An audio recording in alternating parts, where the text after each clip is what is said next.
बिस्मिल्लाहिर्रहमानिर्रहीम। ये हमारा सेकंड लेक्चर है पावर इलेक्ट्रॉनिक्स का।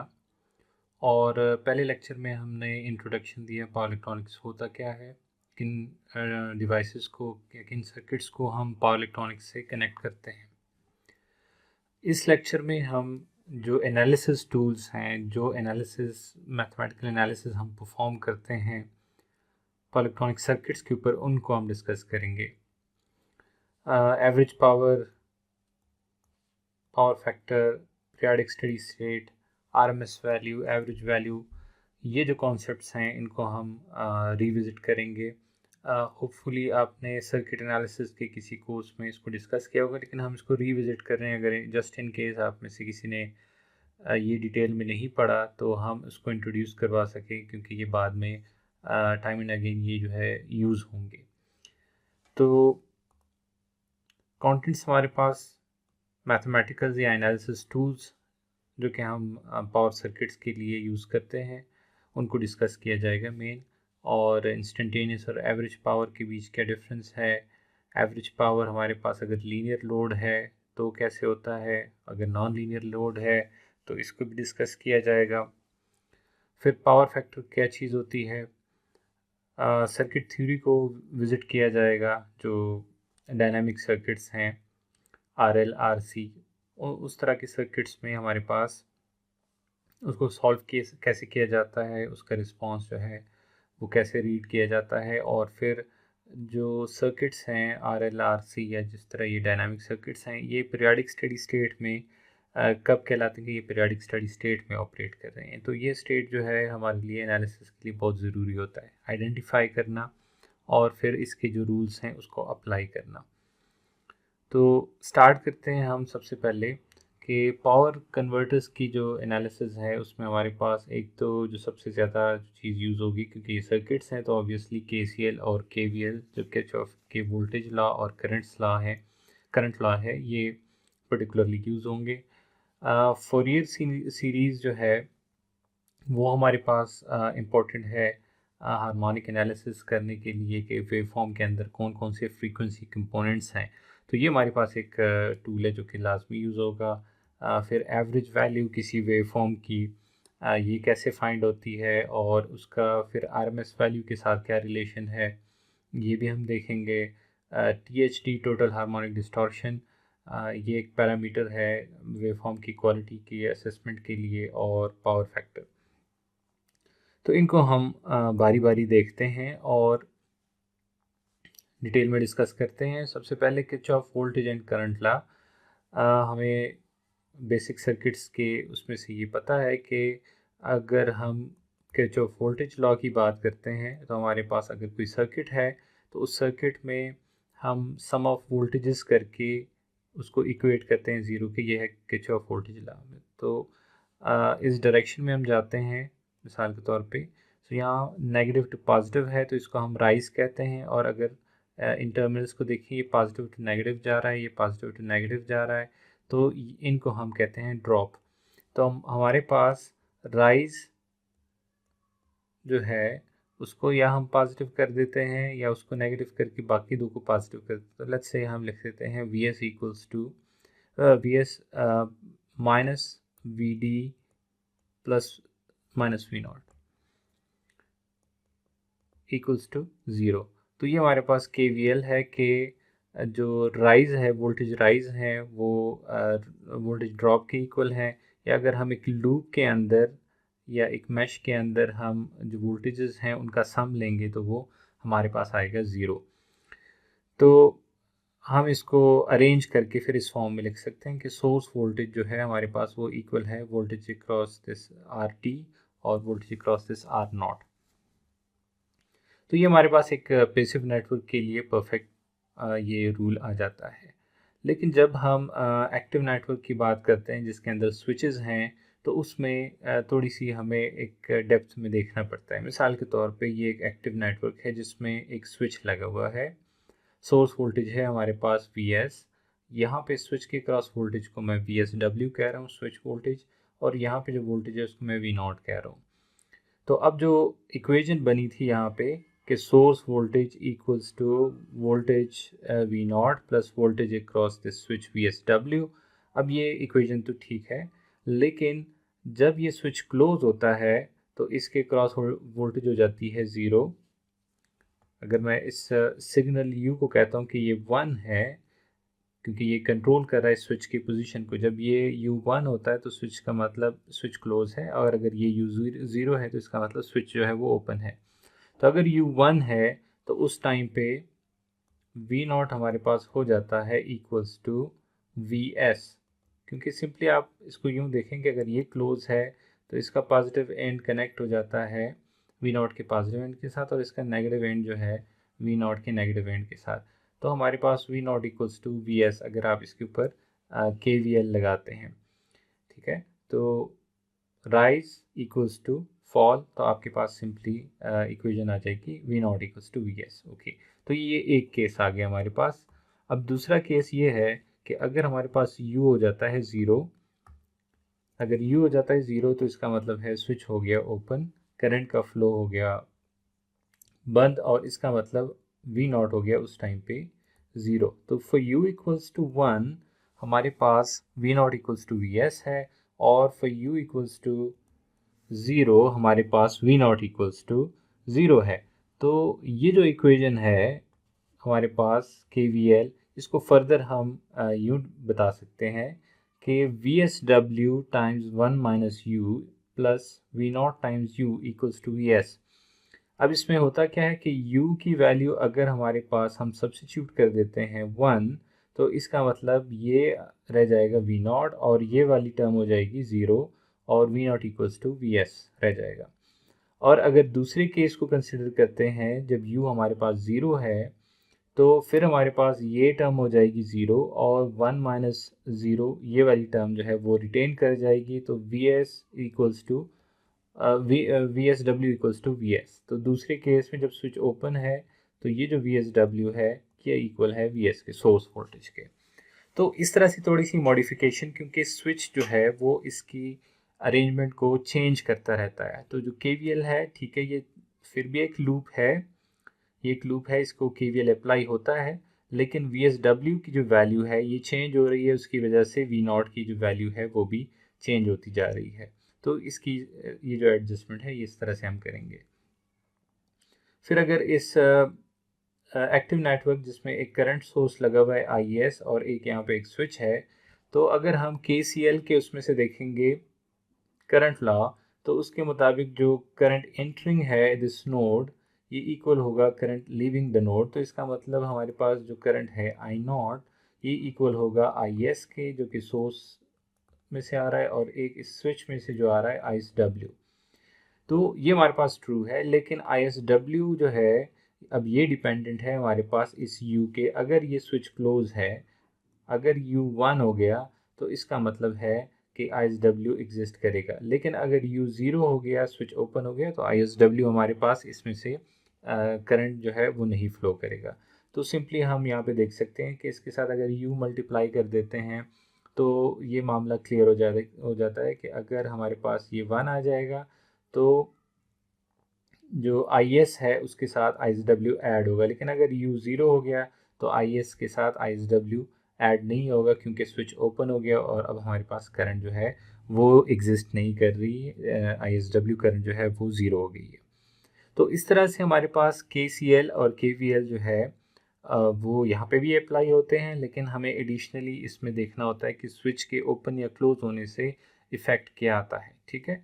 तो KVL जो कि sum of voltages in a loop है, algebraic sum of voltages in a loop है, वो ज़ीरो है। और जबकि KCL हमारे पास सिंपली जो current entering a node, sum of current entering a node equals to sum of current leaving the node, ये हमारे पास KCL है। और स्विचेस के केस में हमें एडिशनल इसमें केयर करनी पड़ती है कि कब अगर स्विच ओपन है और क्लोज है और उसका इफेक्ट जो है इक्वेशन के ऊपर क्या पड़ रहा है।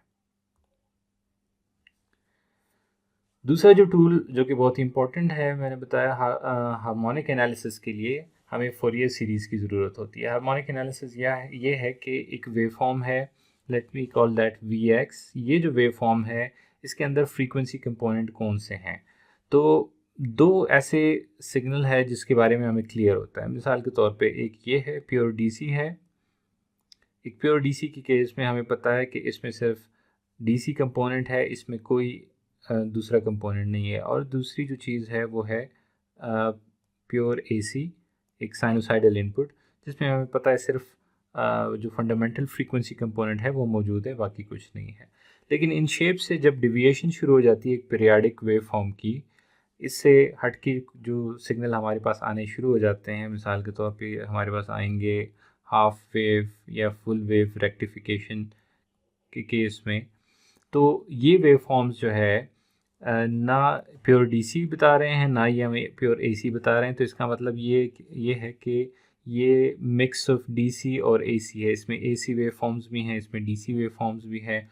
और वो जो वेव फॉर्म्स हैं उनके एम्पलीट्यूड वो हम फोरियर सीरीज़ से फाइंड करते हैं, और वो उसको हम इस सीरीज़ की फॉर्म में लिख देते हैं। ये हमारी सिंथेसिस इक्वेशन कहलाती है, जिसमें डिफरेंट हार्मोनिक्स को हम एक साथ पुट करके उसमें से जो हमारा सिग्नल है Vx वो बनाते हैं, सिंथेसाइज करके इन फ्रीक्वेंसी कंपोनेंट से मिला के ये हम बना देते हैं। तो उसमें हो सकता है एवरेज कंपोनेंट भी हो और उसमें फ्रीक्वेंसी कंपोनेंट भी हो।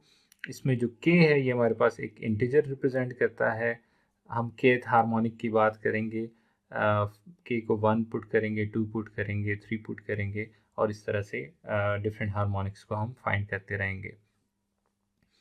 अब इनकी जो ये जो वैल्यूज़ हैं वी नॉट एवरेज की, तो वो सिंपली इस इक्वेशन से हमारे पास आ जाएगी। हम डिवाइड करेंगे पीरियड से, उस जो भी पीरियाडिक वेव फॉर्म होगी उसका सर्टेन पीरियड है।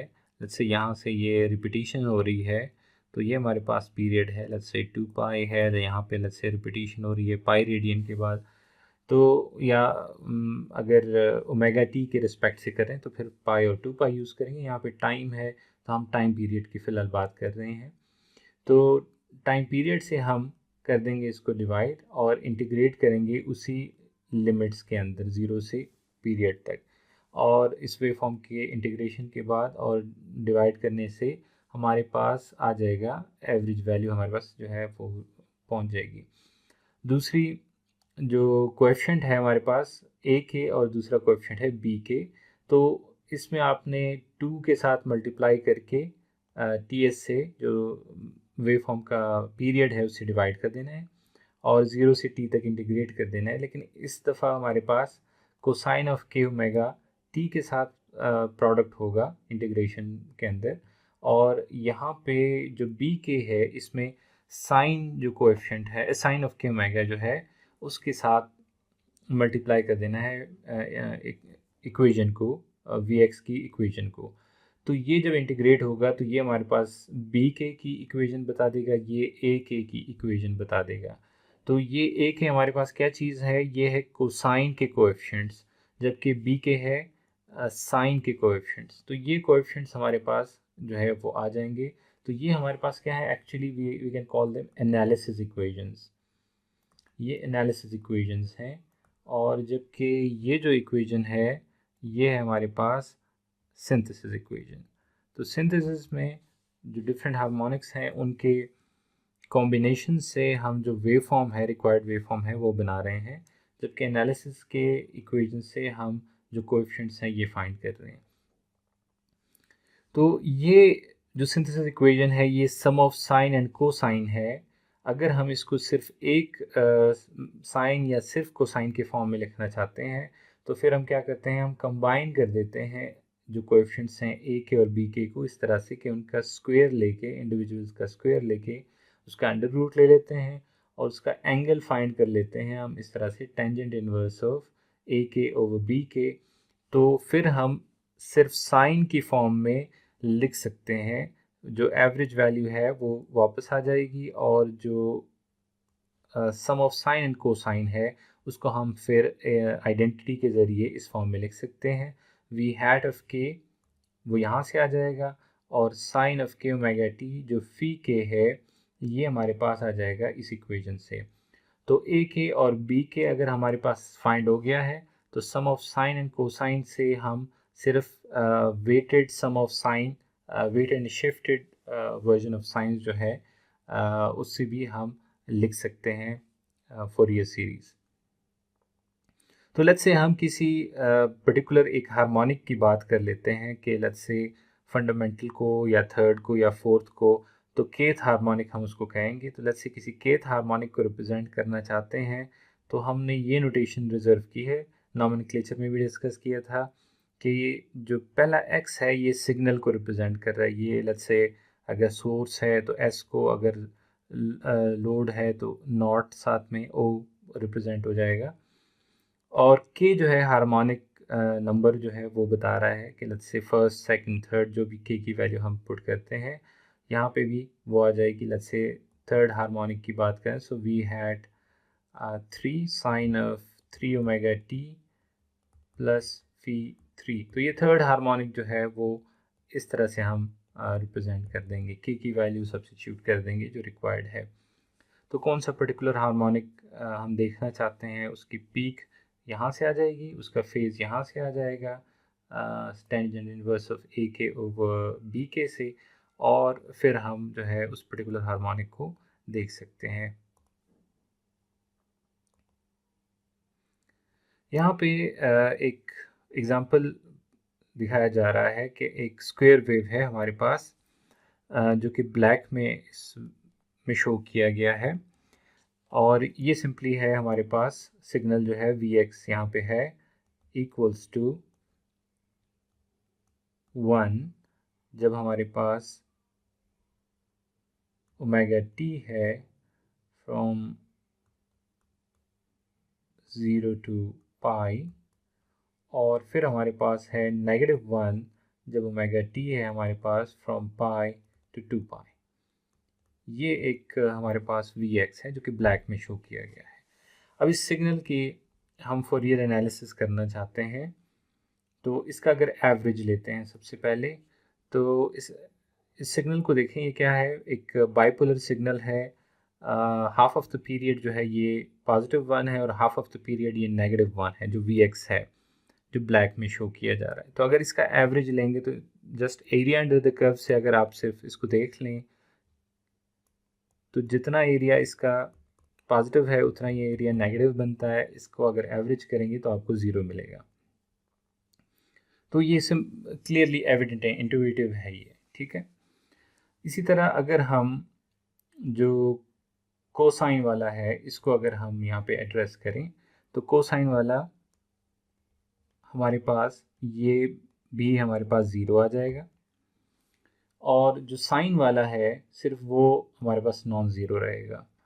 तो साइन वाले को अगर हम यहाँ पे एड्रेस करें, इसको जस्ट 1 कर दें, और 2, ये वाला 2 इसके साथ कैंसिल हो जाएगा, और हमारे पास सॉरी इसको कैंसिल, इसको अगर हम हाफ पीरियड के लिए जो वो है वो हाफ पीरियड के लिए कर लेते हैं। इसको यूँ करते हैं 1/पाई फ्रॉम 0 टू पाई, क्योंकि ये सिमेट्रिक है तो इसको हम हाफ पीरियड के लिए कर देते हैं। ये है 1 और ये है साइन ऑफ के ओमेगा टी। तो ये हमारे पास आ जाएगा, इंटीग्रेट करने से हमारे पास आ जाएगा, ये बनेगा 2।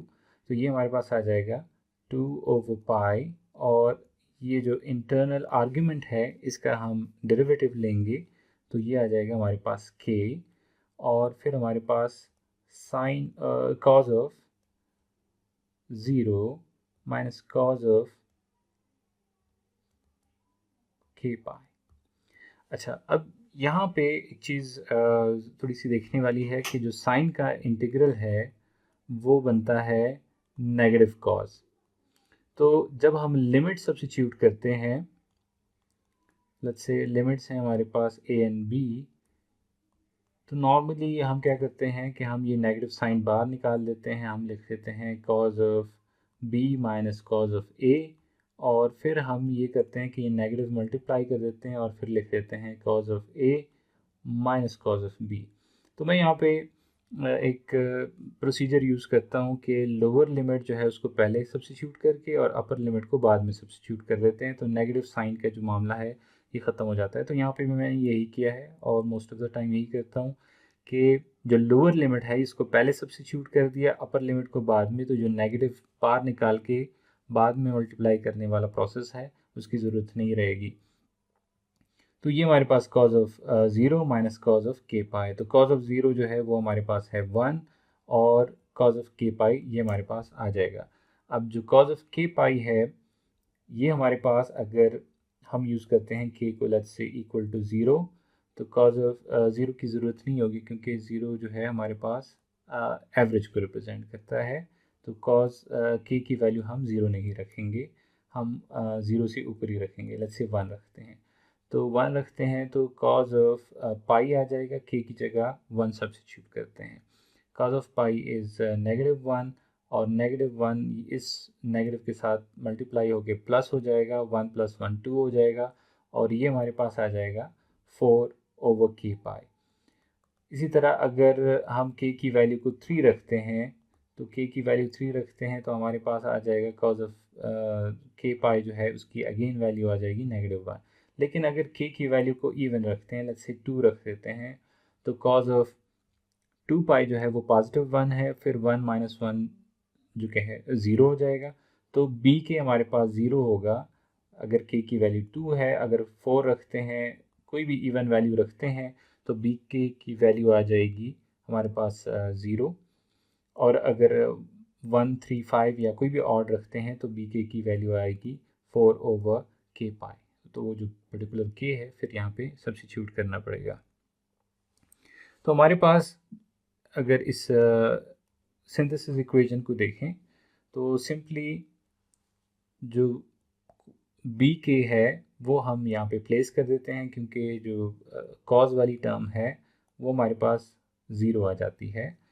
तो ये हमारे पास बी के एंड साइन ऑफ के ओमेगा टी, और जो ए के कॉज ऑफ के ओमेगा टी है वो हमारे पास हो गई है, वो 0 हो गई। तो वो टर्म यहाँ पे मौजूद नहीं है। ओके, तो ये जो k है ये सिर्फ क्या होगा, ऑड होगा। अगर इवन है तो उसके लिए ये 0 है। अब इसका इफ़ेक्ट देखते हैं कि हमारे पास एक है स्क्वायर वेव जो कि एक्चुअल वेव है, Vx है,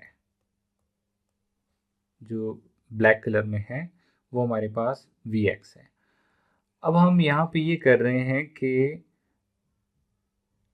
Vx1 Vx3 + Vx5 के पहले जो 3 हार्मोनिक्स हैं उनको ऐड करके देखना चाह रहे हैं कि ये शेप कैसे बनती है, ताकि हम ये जो फोरियर सीरीज़ है इसका एक एविडेंस देख सकें। ठीक है, तो हमारे पास अगर पहले 3 जो हार्मोनिक्स हैं, जो नॉन ज़ीरो हार्मोनिक्स हैं उसको देखते हैं, तो ऑड वाले नॉन ज़ीरो है, इवन वाले जो है वो ज़ीरो हैं। तो ऑड वाले देखते हैं, तो हमारे पास Vx1 जो पहला कंपोनेंट है, Vx3 जब k की वैल्यू 3 है और जब k की वैल्यू हमारे पास है 5। तो ये इक्वेशन बनेगी हमारे पास 4/पाई sine of omega t plus 4/, अब k की जगह मैं लगाऊंगा 3 साइन ऑफ 3 ओमेगा टी, और फिर हमारे पास plus 4/5 pi sine of 5 omega t. तो ये हमारे पास इक्वेशन है, और ये इक्वेशन मैंने पहले 3 नॉन ज़ीरो हार्मोनिक्स को उठा के एक फंडामेंटल और 2 थर्ड और फिफ्थ हार्मोनिक को मिला के मैं उसमें से देख रहा हूँ कि रिज़ल्ट क्या बनता है। तो जो पर्पल है ये हमें बता रहा है Vx1। ठीक है, पर्पल जो है वो दिखा रहा है Vx1 जो कि फंडामेंटल कंपोनेंट कैसे ज़ाहिर हो रहा है कि जहाँ जहाँ पे ब्लैक का पीरियड है उतना ही पीरियड है इस पर्पल वाले का। और दूसरा फिर हमारे पास आ जाता है ब्लू कलर। तो ब्लू कलर की फ्रीक्वेंसी है 3 टाइम्स द फंडामेंटल। तो जहाँ पे उसका आधा साइकिल कंप्लीट हो रहा है या एक साइकिल जहाँ पे उसका कंप्लीट हो रहा है, तो ब्लू वाले के 3 साइकिल कंप्लीट हो रहे हैं। अगर आप इसको देखें तो 1 2 एंड 3, 3 साइकिल कंप्लीट हो रहे हैं ब्लू वाले के। और फिर हमारे पास आ जाता है फिफ्थ हार्मोनिक जो कि ग्रीन कलर में है। तो अगर ग्रीन वाले के हम देखेंगे तो जहाँ पे ब्लैक वाले का एक Vx का एक साइकिल कंप्लीट हो रहा है तो इसके 5 होंगे। ठीक है, 1 2 3 4 एंड 5, तो इसके 5 साइकिल कंप्लीट हो रहे हैं। जो रेड में हम शो कर रहे हैं यहाँ पे, रेड में है इन तीनों का सम। रेड जो है, रेड है हमारे पास तीनों का सम, Vx1 plus Vx3 plus Vx5, इन तीनों का सम है। तो अगर आप इसको देखें तो ये ब्लैक के करीब करीब जा रहा है, जहाँ पे उसका पॉजिटिव साइकिल है, या वहाँ पे इसका पॉजिटिव साइकिल, जहाँ पे उसका नेगेटिव साइकिल तो इसका भी नेगेटिव साइकिल। तो ये Vx के करीब करीब चलता जा रहा है। और ये गौर करें कि हमने अभी सिर्फ 3 हार्मोनिक्स को इंट्रोड्यूस किया है। अगर हम इसको फर्दर लाइक इसमें ऐड करते हैं Vx7, Vx9, Vx11, क्योंकि जो 6 है, 8 है, 10 है, ये 0 है हमारे पास, तो इस वजह से मैं ऑड की बात कर रहा हूँ। तो ये और ज़्यादा क्लोज होता जाएगा। ये जो रिस्पॉन्स है, ये जो रेड में है, ये हमारे पास ज़्यादा क्लोज होता जाएगा इस ब्लैक के। इसकी शेप जो है ना, उसके क्लोज से क्लोज तर होती जाएगी जैसे जैसे हम इसमें मज़ीद हार्मोनिक्स ऐड करेंगे। तो ये हमारे पास फोरियर सीरीज़ का जो कॉन्सेप्ट है कि हम साइन और कोसाइन को मिला के एक पीरियोडिक वेव फॉर्म को मिमिक कर सकते हैं, उसकी शेप उसमें से बना सकते हैं, और ये हमारे पास जो हार्मोनिक्स हैं वो मिला के इस शेप को बनाती है। और तो ये उसका एक एविडेंस यहाँ पे प्रोड्यूस किया गया है एक स्क्वायर वेव फॉर्म के ज़रिए। अब ये जो फोरियर सीरीज़ में हमारे पास ए के और बी के फाइंड करने का जो प्रोसेस है, ये असल में एक चैलेंज होता है, जो कि लाजमी बात है, क्योंकि यही मेन काम है एनालिसिस में, फोरियर एनालिसिस में। तो ए के और बी के जो कोएफिशिएंट्स हैं, ए के साइन के कोएफिशिएंट्स हैं, बी के कॉस कोसाइन के कोएफिशिएंट्स हैं, इन कोएफिशिएंट्स के फाइंड करने में हमारे लिए आसानी हो जाती है अगर जो वेव फॉर्म है वो हैपन्स टू बी एक इवन या फिर एक ऑड हमारे पास फंक्शन हो जाता है। तो ये पर्टिकुलर जो सिग्नल है, जो वोल्टेज सिग्नल यहाँ पे डिफ़ाइन किया जा रहा है, ये एक ऑड, जबकि यहाँ पे एक इवन को डिफ़ाइन किया जा रहा है। अब ऑड और इवन होता क्या है, सिंपली जो इवन है उसको मैं पहले बता देता हूँ। इवन अगर आप इसको लेट्स से यहाँ पे रिफ्लेक्ट करें, यहाँ पे रिफ्लेक्ट करें, तो यहाँ से 0 से लेफ़्ट और राइट के ऊपर आपको एक जैसी शक्ल जो है वो नज़र आ जाएगी। मतलब ये लेफ़्ट पे और ये राइट पे एक ही तरह की शेप है। या आप यूँ कह लें कि अगर आप इधर इस वाले को मिरर दिखा देते हैं तो ये वाली जो लेफ़्ट साइड पे है उसकी शक्ल बन जाती है, ठीक है। तो इसको हम कहते हैं इवन फंक्शन। और सिंपली क्या है कि अगर आपने नेगेटिव ओमेगा टी सब्स्टिट्यूट कर दिया तो आपके पास फिर भी वही वैल्यू आ जाएगी जो पॉजिटिव ओमेगा टी के ऊपर है। मिसाल के तौर पे नेगेटिव पाई के ऊपर अगर आपने कोई वैल्यू देखी तो पॉजिटिव पाई के ऊपर भी वही वैल्यू होगी। ये हमारे पास कहलाती है इवन सिमेट्री। तो ये इवन सिमेट्री जो है आपके लिए क्या क्या फ़ायदा बताती है, ये आपको ये फ़ायदा बताती है कि आपके पास जो बी के कोएफिशिएंट्स होंगे, जो साइन के कोएफिशिएंट्स होंगे, वो हो जाएंगे 0, और आपको सिर्फ और सिर्फ ए के कोएफिशिएंट्स चाहिए जो कि इस एनालिसिस इक्वेशन से चाहिए। अच्छा, क्यों हमारे पास बी के 0 हो जाता है? उसकी वजह ये है कि हमारे पास जो साइन है वो बजाते खुद एक ऑड फंक्शन है, ठीक है। तो ऑड फंक्शन क्या होता है, पहले उसको डिस्कस कर लेते हैं, तो फिर ये इसकी रीज़न जो है ना क्यों बी के 0 हो सकते हैं, ए की इसकी तरफ आते हैं। तो ऑड फंक्शन क्या है कि अगर हम नेगेटिव ओमेगा टी को सब्स्टिट्यूट करते हैं तो हमारे पास पॉजिटिव ओमेगा टी साइड पे वही वैल्यू होगी लेकिन विद अपोजिट साइन। तो यहाँ पे मिसाल के तौर पे अगर हम पाई ओवर 2 के ऊपर वैल्यू देख लेते हैं वी एक्स की, लेट्स से वो -1 है, तो अगर नेगेटिव ओमेगा टी के ऊपर वही वैल्यू देखेंगे, नेगेटिव पाई ओवर 2 के ऊपर वही वैल्यू देखेंगे, तो वो एक अपोजिट साइन के साथ आ जाएगी जो कि +1 है, ठीक है। जबकि इवन में हमारे पास क्या था, सेम साइन के साथ आ जाएंगे, तो वो हमारे पास कहलाते हैं इवन फंक्शन, वो इवन सिमेट्री है। और ये हमारे पास जो है ऑड सिमेट्री है, जब हमारे पास अपोजिट साइन के साथ आ जाते हैं। तो 0 जो है उसके लेफ़्ट और राइट पे हमने चेक करना है, ठीक है। तो अगर हमारे पास जो राइट के ऊपर वेव बन रही है वो लेफ़्ट के ऊपर जो वेव है उसका उलट बन रहा है। मिसाल के तौर पे अगर मैं आपको विजुलाइज़ कराऊँ कि ये जो साइकिल है दूसरे साइड पे आके बिल्कुल अपोजिट साइड पे आ जाता है, तो ये ऑड सिमेट्री है। और जबकि इवन में हमने देखा कि दोनों एक ही साइड के ऊपर है, तो वो इवन सिमेट्री को रिप्रेजेंट कर रहा है। तो इस लिहाज से अगर हम उसको देखें, साइन फंक्शन को देखें, साइनोसाइड को देखें, तो साइनोसाइड हमारे पास बनता है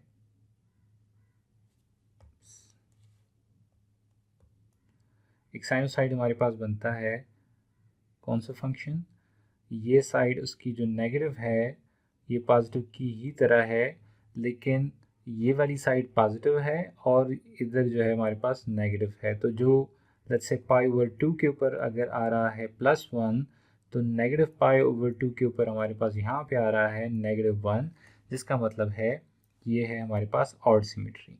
तो साइन जो है वो बजाते खुद है ऑड फंक्शन। अगर हम कोसाइन की बात कर लेते हैं, कोसाइन हमारे पास क्या होगा, ये उसका 0 आ गया, तो कोसाइन हमारे पास ये -π/2 और ये +π/2 और ये हमारे पास आ गया +π और यहाँ पे आ जाएगा -π। तो अब यहाँ पे अगर हम देखें तो π/2 यहाँ भी देखते हैं, यहाँ भी देखते हैं 0 है। अगर हम यहाँ पे π/6 देखते हैं, π/6 देखते हैं तो वो सेम साइन के साथ आ रहा है। नेगेटिव पाई के ऊपर पॉजिटिव पाई को देखते हैं तो दोनों -1 आ रहे हैं, तो सेम साइन के साथ आ रहे हैं। तो जो कोसाइन है, कोसाइन फंक्शन, कॉस फंक्शन, वो हमारे पास है इवन सिमेट्रिक। तो अब हमारे पास इस पॉइंट की तरफ आते हैं कि जब हमारे पास इवन सिमेट्री होती है तो बी के 0 होता है, जब हमारे पास ऑड सिमेट्री होती है तो ए के 0 होता है, और ये हमारे पास क्यों 0 हो रहा है। तो जब भी कोई इवन फंक्शन बनता है, इवन फंक्शन हमारे पास बनता है हमेशा कॉम्बिनेशन ऑफ इवन से। इवन फंक्शन बनता है कॉम्बिनेशन ऑफ इवन फंक्शन से, ऑड फंक्शन बनता है कॉम्बिनेशन ऑफ ऑड से। तो अगर एक सिग्नल, एक वेवफॉर्म वो बन गई है इवन, तो इसका मतलब है कि उसमें ऑड फंक्शन नहीं है। इसी तरह अगर कोई एक ऑड है तो वो ऑड बनता है हमारे पास कॉम्बिनेशन ऑफ ऑड से। तो अगर एक सिग्नल हमारे पास ऑड है तो इसका मतलब उसमें इवन फंक्शन नहीं है। क्योंकि कोसाइन एक इवन फंक्शन है तो हम सिंपली कह सकते हैं कि ए के जो है वो 0 हो गया। इसी तरह अगर हम बी के को 0 कह सकते हैं क्योंकि वो साइन क्या है, हमारे पास एक ऑड फंक्शन है, और अगर हमारे पास एक इवन फंक्शन आ गया तो इसका मतलब ऑड जो हार्मोनिक्स जो सॉरी ऑड फंक्शन है उसमें जो साइन फंक्शन है वो उसमें 0 है। तो ये हमारे पास टेक अवे है कि जब भी हमारे पास ऑड सिमेट्री होगी, ऑड सिमेट्री के केस में इवन जो सिग्नल्स हैं जो कि कोसाइन है वो 0 होंगे, तो इसका मतलब ए के 0 होगा और हमें बी के फाइंड करना होगा। और अगर हमारे पास इवन सिमेट्री है तो फिर जो ऑड फंक्शंस हैं, जो साइन के कोएफिशिएंट्स हैं, वो 0 हो जाएंगे और हमें सिर्फ ए के फाइंड करना होगा। और मैं आपको एक स्लाइड पीछे लेके जाता हूँ। जब यहाँ पे मैंने कहा था कि ए के हमारे पास 0 है, तो ए के इस वजह से 0 है कि ये जो फंक्शन बन रहा है हमारे पास, ये कौन सी सिमेट्री है, ये हमारे पास इस तरह का फंक्शन है। अगर 0 के पीछे लेके जाते हैं तो यहाँ पे अगर पॉजिटिव है तो यहाँ पे उसका नेगेटिव बनेगा, फिर पॉजिटिव बनेगा, यहाँ पे नेगेटिव बन जाएगा। तो इसको अगर हम देख लेते हैं तो ये हमारे पास सिमेट्री जो बना रहा है वो ऑड सिमेट्री है कि पॉजिटिव साइड के ऊपर नेगेटिव साइड के ऊपर उसका रेप्लिका तो है लेकिन वो अपोजिट साइन के साथ है। तो ये है एक ऑड सिमेट्रिक फंक्शन। तो ऑड सिमेट्रिक फंक्शन में क्या होता है, ए के जो है वो 0 होता है। तो उस टाइम मैंने डिक्लेयर नहीं किया, लेकिन अब आपने जो जब हमने इस सिमेट्री को एड्रेस कर लिया है तो इसका मतलब है कि हम अब ऑड सिमेट्री की वजह से ए के को 0 डिक्लेयर कर सकते हैं। अच्छा, अब आरएमएस की तरफ आते हैं। आरएमएस वैल्यू भी एक इम्पॉर्टेंट चीज़ है। डिफरेंट वेव फॉर्म्स के केस में हम ये कैलकुलेट करते हैं। आरएमएस हमारे पास जिस तरह नाम से ज़ाहिर है, रूट मीन स्क्वायर वैल्यू। तो इसको फाइंड करने के लिए इसको रिवर्स ऑर्डर में लेंगे। स्क्वायर जो फंक्शन है उसका स्क्वायर लेंगे, फिर मीन लेंगे उसका, तो मीन हमारे पास क्या होता है कि आप उसको इंटीग्रेट कर लेते हैं जो लिमिट्स हैं, जो पीरियड है उस लिमिट्स के अंदर, और फिर डिवाइड कर देते हैं पीरियड से। तो ये हमारे पास बन जाता है मीन या एवरेज, और फाइनली हम उसका ले लेते हैं रूट, तो अंडर रूट ले लेते हैं, स्क्वायर रूट। तो ये हमारे पास आ जाएगा रूट मीन स्क्वायर वैल्यू। तो ये हमारे पास एक इम्पॉर्टेंट पैरामीटर है। अब हम, अगर हमारे पास कोई सिग्नल है Vx, कोई वोल्टेज है Vx, और हमारे पास उसकी फोरियर सीरीज़ गिवन है, तो ये जो फोरियर सीरीज़ है इसमें से हम फाइंड कर सकते हैं इसकी आरएमएस वैल्यू, और वो कुछ यूँ कि हम उसके जो हार्मोनिक्स हैं और डीसी वैल्यू है उनको यूज़ करके, तो जो डीसी वैल्यू है उसका स्क्वायर, ये वाला जिसका डीसी, ये वाला फंडामेंटल कंपोनेंट, और ये आगे सेकंड थर्ड फोर्थ चलता जाएगा nth हार्मोनिक तक, और उनकी आरएमएस वैल्यूज़ का स्क्वायर। तो अगर हमारे पास लेट्स से हमने बताया कि वी हैट के जो है ये बताता है हमारे पास किसी केथ हार्मोनिक की पीक वैल्यू, तो अगर हमारे पास पीक वैल्यू गिवन है तो हमारे पास उस पीक वैल्यू को हम डिवाइड करते हैं अंडर रूट 2 से, और हमारे पास आरएमएस वैल्यू आ जाती है उस पर्टिकुलर हार्मोनिक की। अच्छा, इस पॉइंट को जहन में रखना है कि जो अंडर रूट 2 से डिवाइड करने वाला फॉर्मूला है या ये जो इक्वेशन है, ये सिर्फ और सिर्फ ट्रू है अगर हमारे पास साइन फंक्शन होता है। ठीक है, साइन फंक्शन के लिए ट्रू है, दूसरे के लिए कोई आ सकता है, लेकिन इसको यूनिवर्सली नहीं अडॉप्ट किया जा सकता। यूनिवर्सली करने के लिए हमें ये इक्वेशन यूज़ करनी पड़ती है, तब हम उसमें से आरएमएस वैल्यू फाइंड करते हैं। तो यहाँ पे एग्जांपल के तौर पे कि साइन की जो वैल्यू आती है आरएमएस की under root 2, peak over under root 2, ये कैसे आती है, तो हम अंडर रूट लेके 1/2 पाई, लेट्स से साइनसाइड है, इसका पीरियड बनता है 2 पाई, और इसका इंटीग्रल लिमिट्स बन जाएंगी 0 to 2 पाई। तो साइनोसाइडल फंक्शन है हमारे पास जिसकी हम आरएमएस वैल्यू फाइंड कर रहे हैं। तो साइनोसाइडल फंक्शन को हम रिप्रेजेंट करते हैं V hat sine of omega T से। यहाँ पे मैं इसमें कोई फेज़ जो है नहीं ऐड कर रहा आसानी के लिए। तो हमारे पास we had square sine square omega t आ जाएगा। अब अगर हम इसमें आइडेंटिटी यूज़ करते हैं कि साइन स्क्वेयर ओमेगा टी हमारे पास इक्वल है V had square 1 minus cos of 2 omega T over 2 के। तो ये जो 2 है ये बाहर आके 4 हो जाएगा, और हमारे पास वी हैड स्क्वेयर क्योंकि ये कॉन्स्टेंट्स हैं तो ये उसमें से हम बाहर निकाल सकते हैं इंटीग्रल में से, और हमारे पास आ जाएगा 1 माइनस कॉस 2 ओमेगा टी। अब हमारे पास इस इंटीग्रेशन को हम आसान बना सकते हैं, क्योंकि कॉज या साइन का आप इंटीग्रल लेते हैं, उसको इंटीग्रेट करते हैं इन अ साइकिल। लेट्स से आप इस साइन को सिर्फ अगर मैं एग्जांपल लूँ तो इसको अगर आप इंटीग्रेट करते हैं तो इसका पॉजिटिव साइकिल और नेगेटिव साइकिल जो है इनके एरिया इक्वल हैं, तो इसका जो रिज़ल्ट है वो बनेगा 0 इसके इंटीग्रेशन का, अगर साइकिल कंप्लीट हम कंसिडर करते हैं। इसी तरह कॉज का भी अगर हम इंटीग्रल लेते हैं, साइकिल कंप्लीट होता है तो हमारे पास उसका रिज़ल्ट भी आएगा 0। और cos 2 ओमेगा टी का मतलब है कि 2 पाई के अंदर हमारे पास 2 साइकिल कंप्लीट हो रहे हैं। सॉरी मैंने साइन ड्रॉ कर दिया, लेकिन you can take the idea कि 2 साइकिल कंप्लीट हो रहे हैं, तो इसका मतलब पॉजिटिव और नेगेटिव जो है वो क्या है, आपस में इक्वल एंड अपोजिट। तो इसका जो रिज़ल्ट होगा वो 0 होगा, और हमारे पास जो इंटीग्रेशन का नतीजा होगा वो होगा वी हैड स्क्वायर ओवर 4 पाई और 2 पाई माइनस 0। तो ये 2 पाई आ जाएगा और स्क्वायर रूट ले लेंगे, पाई पाई के साथ कैंसिल हो जाएगा, 2 और 2 आ जाएगा, और फिर हमारे पास we had over under root 2 रह जाता है। तो ये हमारे पास जो इक्वेशन है मेन हमारे पास आरएमएस वैल्यू फाइंड करने की, ये हमें यूज़ करनी होती है। जो फंक्शन जो वी एक्स हमारे पास आता जाता है, लेट्स से स्क्वायर वेव है तो उसके लिए दोबारा से इंटीग्रेशन, ट्रायंगुलर वेव है तो उसके लिए अलग से इंटीग्रेशन, ये हमें करनी पड़ती है। तो ये बताने का हमारे पास जो मकसद है कि आरएमएस वैल्यू जो साइनोसाइड की है वो हमारे पास V hat over under root 2 के बराबर है। तो अगर हमारे पास फोरियर सीरीज़ हमने अप्लाई की है, हर एक हार्मोनिक जो है वो एक साइनोसाइड को रिप्रेजेंट करता है, तो उसकी जो आरएमएस वैल्यू है वो उसके पीक को जस्ट √2 से अगर हम डिवाइड कर देते हैं तो उसकी RMS वैल्यू हमारे पास आ जाती है। इस तरह से फाइंड कर सकते हैं। यहाँ पे एक कंक्लूजन हम जो कि ड्रॉ कर सकते हैं कि अगर हमारे पास एक सिग्नल है कांस्टेंट DC है, तो कांस्टेंट DC के केस में हमने बताया था कि ये जो टर्म्स हैं, ये जो हार्मोनिक्स हैं, ये उसमें नहीं होंगे, उसमें सिर्फ और सिर्फ DC टर्म जो है वो रह जाएगा। तो हमारे पास VRMS जो है वो सिर्फ V average square under root के, या हम कह सकते हैं कि एवरेज और RMS जो है वो आपस में इक्वल हो जाएगा अगर इस तरह की प्योर DC की जो हमारे पास है वेव फॉर्म है। अगर हमारे पास प्योर साइनोसाइडल वेव फॉर्म आ जाती है तो इसमें भी हमारे पास हार्मोनिक्स नहीं होंगे।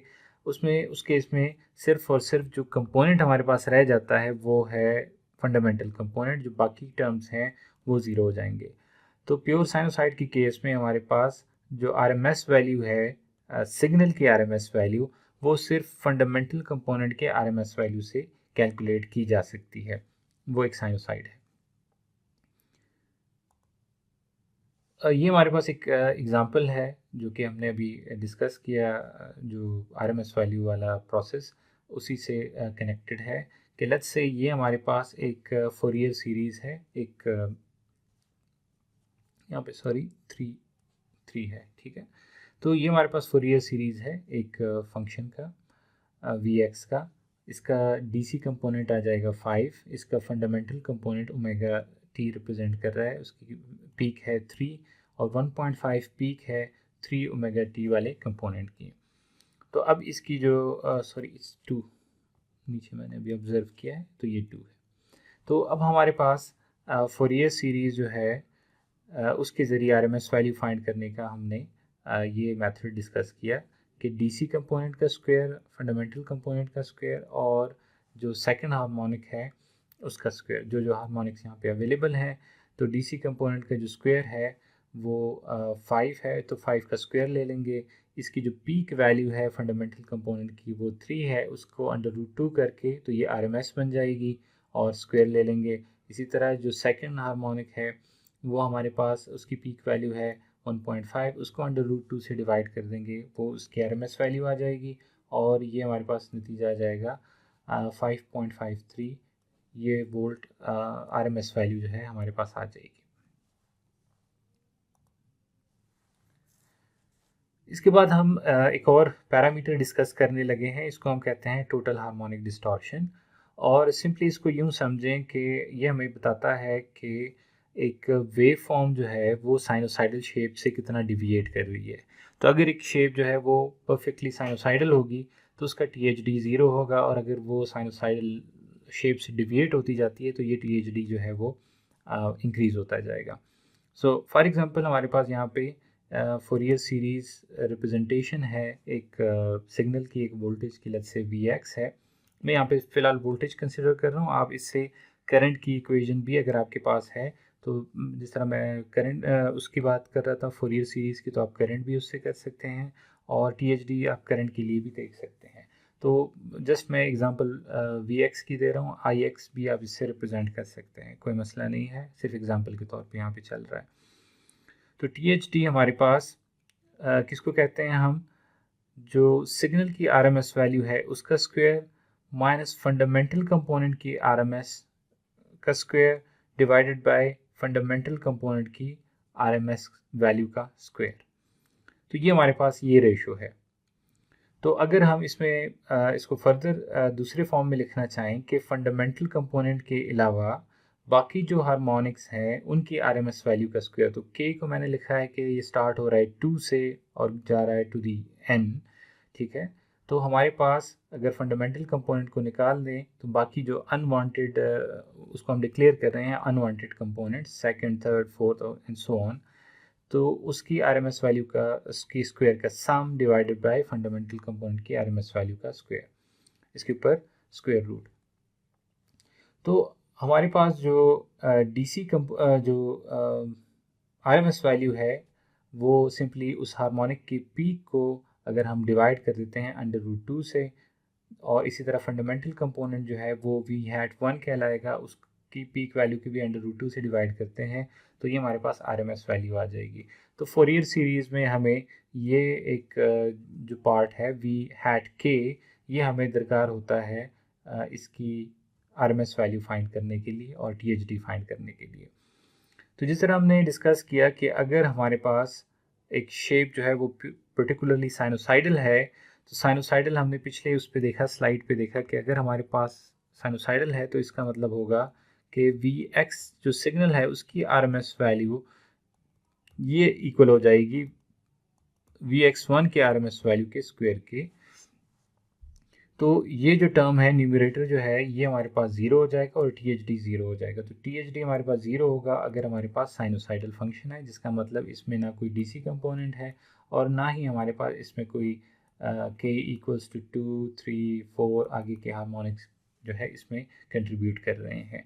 ठीक है, so Vx RMS equals to Vx1 means THD equals to 0।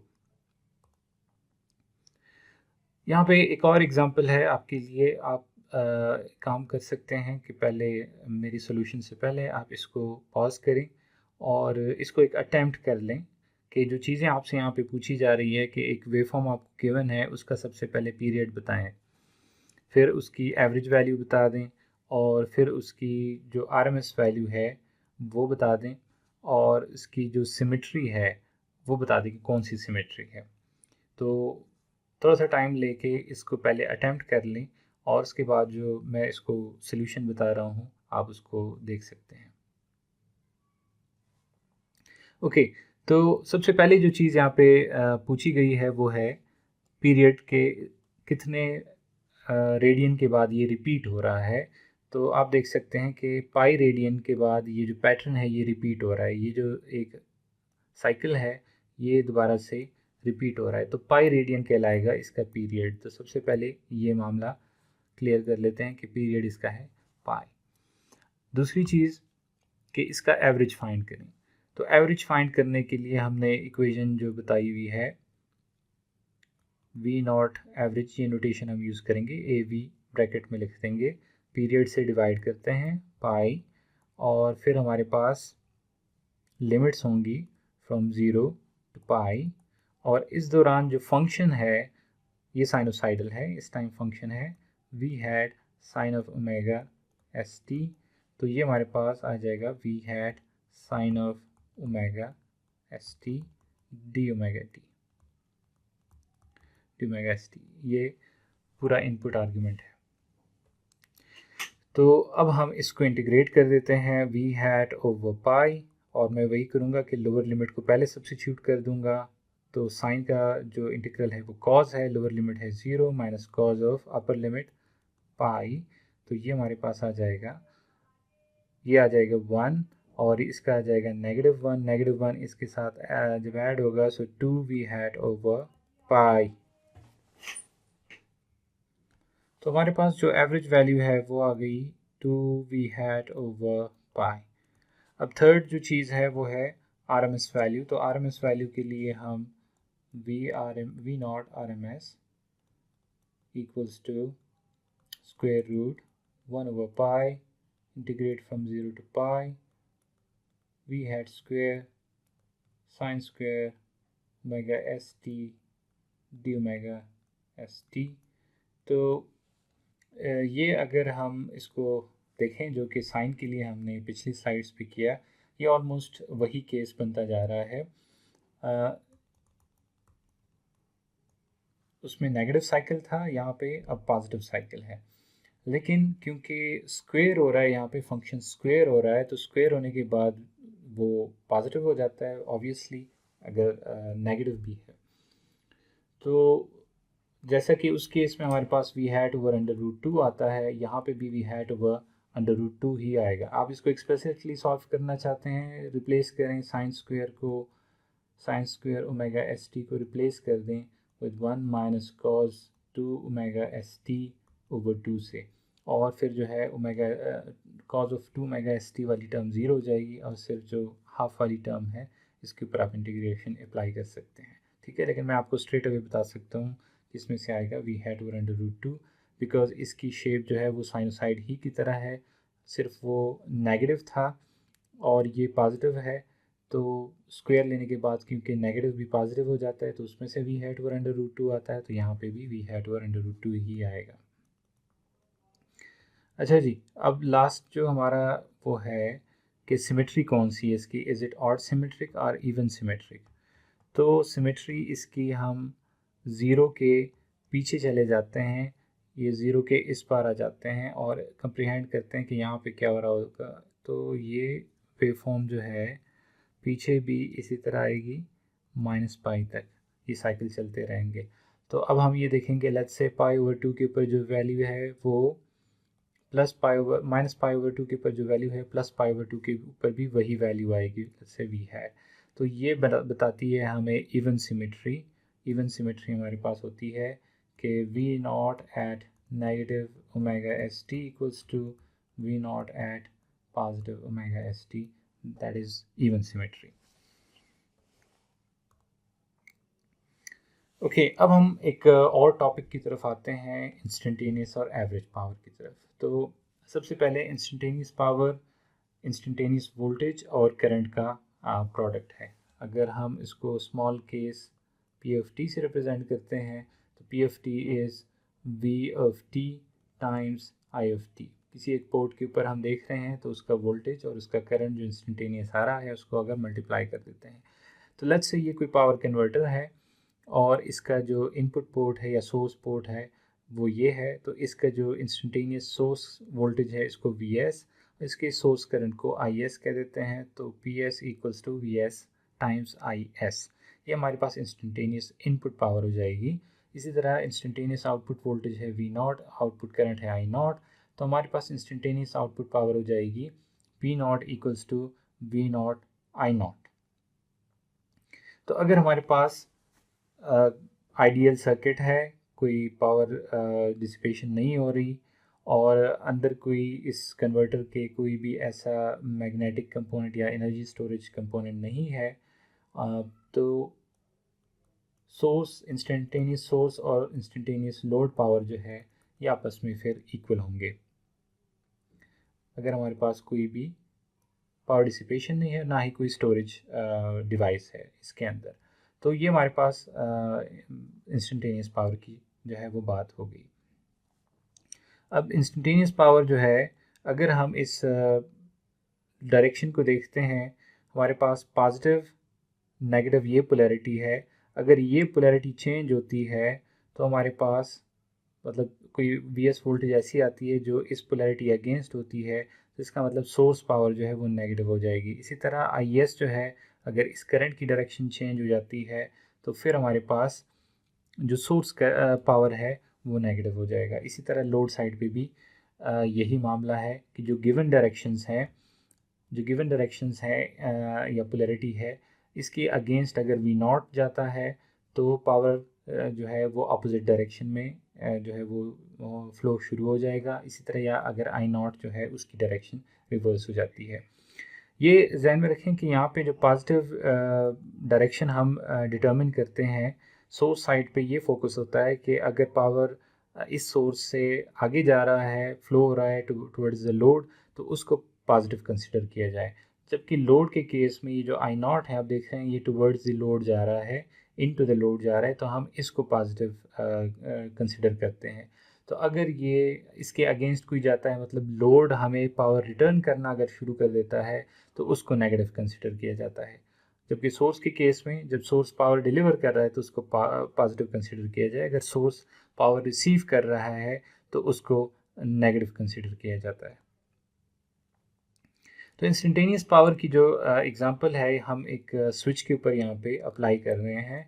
Instantaneous power की हमारी जो थ्योरी है कि ये हमारे पास एक स्विच है, इस स्विच के क्रॉस वोल्टेज है VSW और इसके थ्रू जो करंट है उसको ISW हम कह रहे हैं।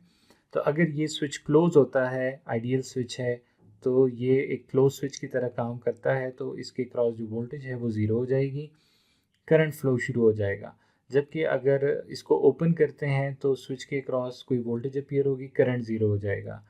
तो ये हमारे पास करंट की वे फॉर्म है कि स्विच क्या है, क्लोज है, यहाँ पे मेंशन है स्विच क्लोज्ड है। तो करंट फ्लो कर रहा है, वोल्टेज ज़ीरो है।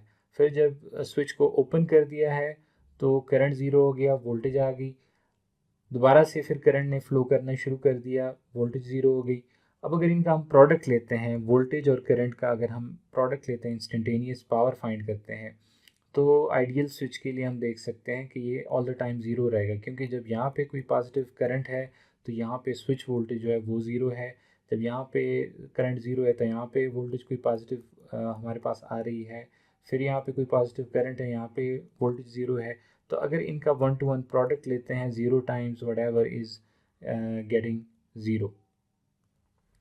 तो ये हमारे पास इंस्टेंटेनियस पावर की एक एग्जांपल कि जस्ट इंस्टेंटेनियस वोल्टेज और करंट को अगर हम मल्टीप्लाई कर देते हैं तो हमारे पास उसका जो प्रोडक्ट है वो इंस्टेंटेनियस पावर कहलाएगा। इंस्टेंटेनियस करंट और वोल्टेज के प्रोडक्ट इंस्टेंटेनियस पावर कहलाएगा।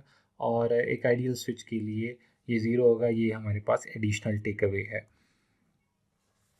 अब एवरेज पावर की बात करते हैं। एवरेज पावर तब हमारे पास इंपॉर्टेंट हो जाता है कि अगर इसमें हमारे पास कोई स्टोरेज कंपोनेंट्स हैं, जिस तरह के इंडक्टर है, कैपेसिटर है, इस तरह के कंपोनेंट्स अगर हमारे पास आ जाते हैं तो फिर हमें एक इंस्टेंट के ऊपर पता नहीं चल रहा होता कि क्या चल रहा है, बल्कि हमें एवरेज लेना पड़ता है। तो एक पूरे साइकिल के अंदर अगर वो कंपोनेंट्स किसी टाइम के लिए पावर स्टोर कर रहे हैं, एनर्जी स्टोर कर रहे हैं, और उसके बाद कुछ टाइम के लिए वो उसको रिलीज़ कर रहे हैं, तो एक पूरे साइकिल के अंदर जो है वो पिक्चर क्लियर हो जाती है।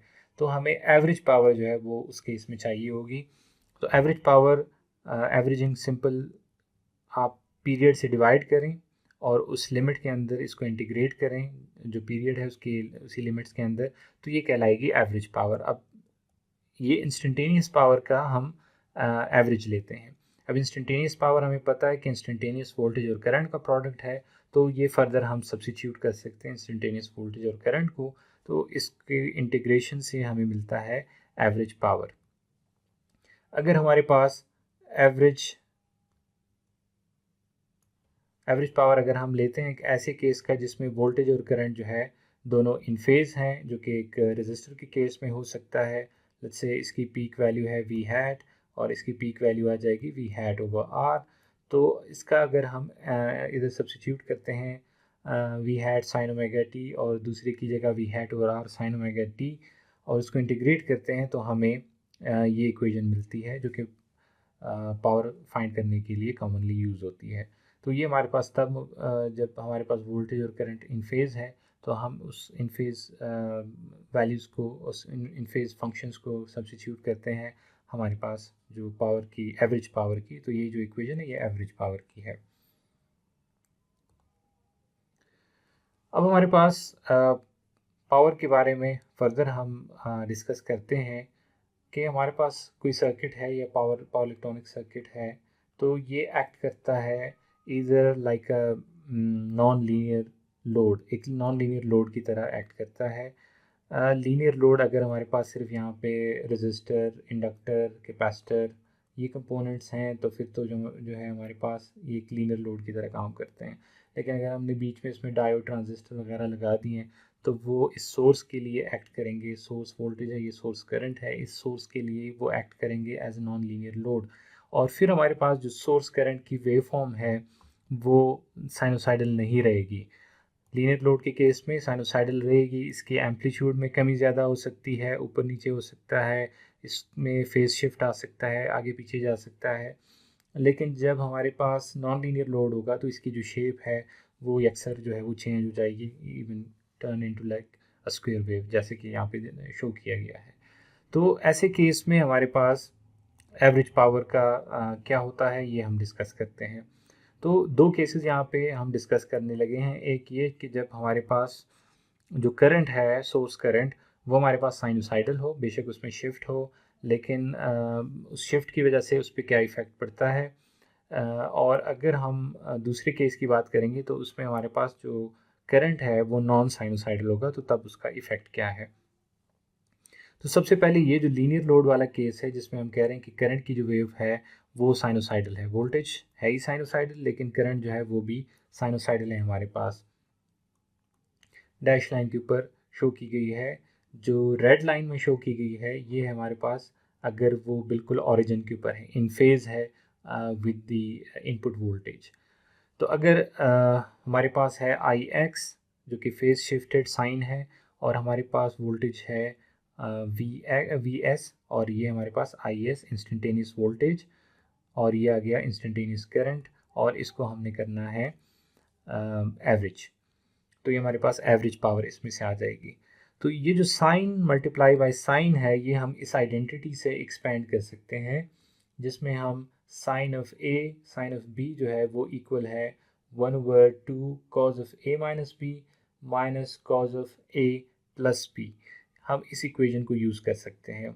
तो इस वी हैट और आई हैट को अगर हम बाहर लिख दें, और ये जो 1/2 इसकी वजह से आ रहा है इसको भी बाहर लिख दें, तो हमारे पास जो cos of A minus B है, ए है हमारे पास ओमेगा एस टी माइनस दूसरी टर्म है omega S t minus phi, और दूसरी जगह पे आ जाएगा minus cos of omega S t A आ गया प्लस ओमेगा एस टी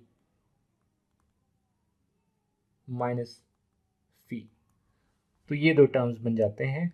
अब ओमेगा एस टी के साथ कैंसिल हो सकता है, हमारे पास रह जाएगा कॉज ऑफ माइनस फी, और दूसरी पॉइंट पे आ जाएगा हमारे पास minus cos of 2 omega S t minus phi. तो cos of negative phi is equals to cos of phi, ये हमारे पास ये टर्म आ गई, और दूसरी टर्म आ गई जी हमारे पास negative cos of 2 omega S t minus फी।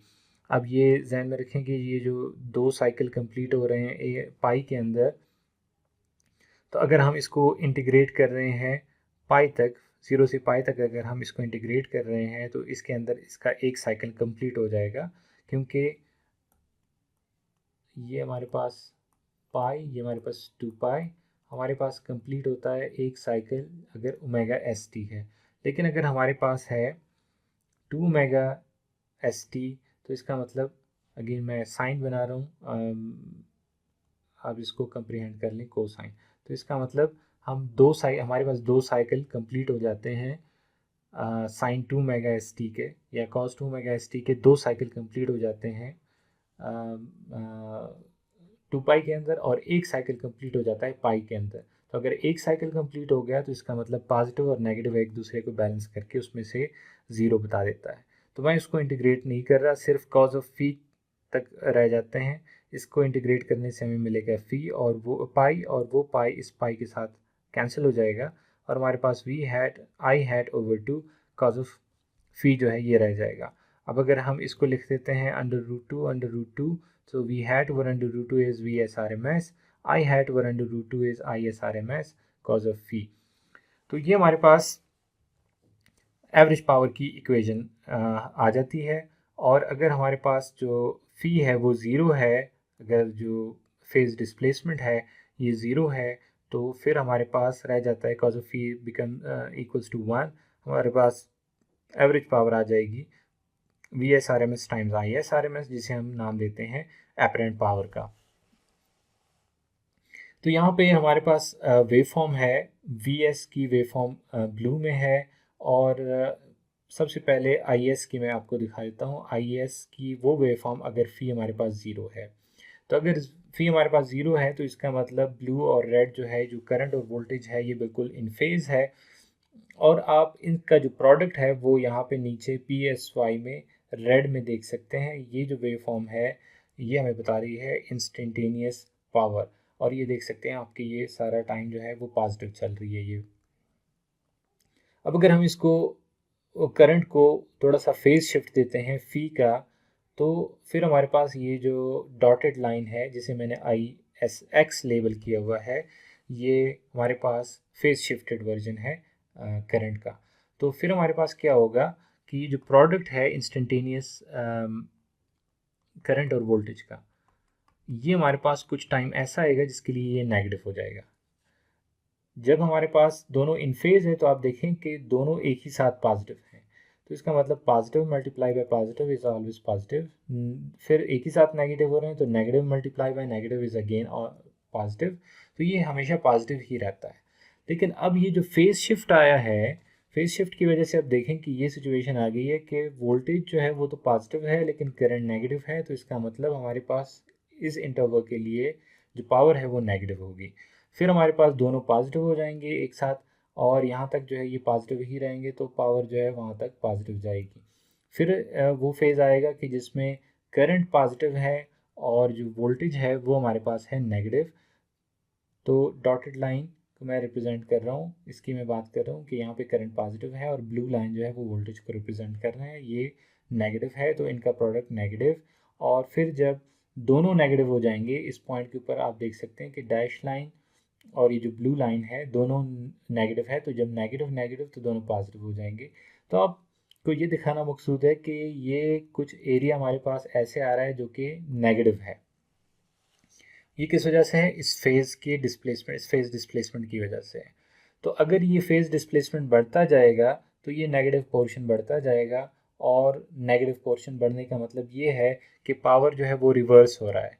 मतलब पावर एक डायरेक्शन से दूसरी डायरेक्शन के लिए कुछ टाइम के लिए फ्लो कर रहा है और फिर जो है कुछ टाइम के लिए ये रिटर्न हो रहा है। तो ये हमारे पास रिप्रेजेंट करता है एवरेज पावर। अब अगर हमारे पास एक दूसरी सिचुएशन आ जाती है नॉन लीनियर लोड की, शुरू में बताया कि हो सकता है कि करंट जो है हमारे पास वो नॉन साइनोसाइडल हो। तो यहाँ पे अब करंट जो है इस रेड लाइन से शो हो रही है, करंट अब हमारे पास है एक स्क्वायर वेव। ठीक है, तो अब हमारे पास स्क्वायर वेव है, वोल्टेज स्टिल ब्लू कलर में साइनोसाइडल है। तो अब हम इसको sum of weighted and shifted sine की फॉर्म में रिप्रेजेंट कर रहे हैं, जिसका मतलब है ये फोरियर सीरीज रिप्रेजेंटेशन है। मैं अगर इसको एक इक्वेशन की फॉर्म में लिखना चाहूँगा, आई एस इक्वल्स टू, तो उसका तरीका ये होगा कि मैं लिखूँगा कि ये इक्वल टू सम लेवल है आई नॉट, जबकि ये लेवल जो है हमारे पास ये लेवल हमारे पास अचीव होता है फ्रॉम फी वन, जब ओमेगा टी हमारे पास फी वन से चलती है और चलती है हमारे पास पाई प्लस फी वन तक। तो मैं इस तरह से रिप्रेजेंट करता हूँ इक्वेशन की फॉर्म में। लेकिन ये जो फॉर्म है ये अब हमारे पास है फोरियर फॉर्म। तो फोरियर फॉर्म मतलब इसको हमने फोरियर सीरीज अप्लाई किया, उसके बाद ये फॉर्म आती है। अच्छा, जब फोरियर सीरीज अप्लाई करने के बाद ये फॉर्म आती है, तो अब हम अगर एवरेज पावर फाइंड करते हैं तो average power P S average हम क्या करेंगे, 1/पाई से डिवाइड कर देंगे और 0 से पाई तक इसको इंटीग्रेट करेंगे। ये आ गया हमारे पास V S, instantaneous voltage, instantaneous current, d omega t. Okay, अब यहाँ पे एक इंटरेस्टिंग फैक्ट है कि ये तो बहुत सारे टर्म्स हैं, के की वैल्यू 1 होगी तो एक टर्म है, के की वैल्यू 2 होगी तो दूसरी तीसरी। ठीक है, ये तो बहुत सारे टर्म्स हैं, हर एक टर्म के लिए हमें अलग से इंटीग्रेट करना पड़ेगा। ये जो साइनोसाइड है V hat sine omega T है, ओमेगा एस टी, ये हर एक टर्म के साथ मल्टीप्लाई होगा, उनका प्रोडक्ट होगा और वो प्रोडक्ट अलग अलग से इंटीग्रेट होगा।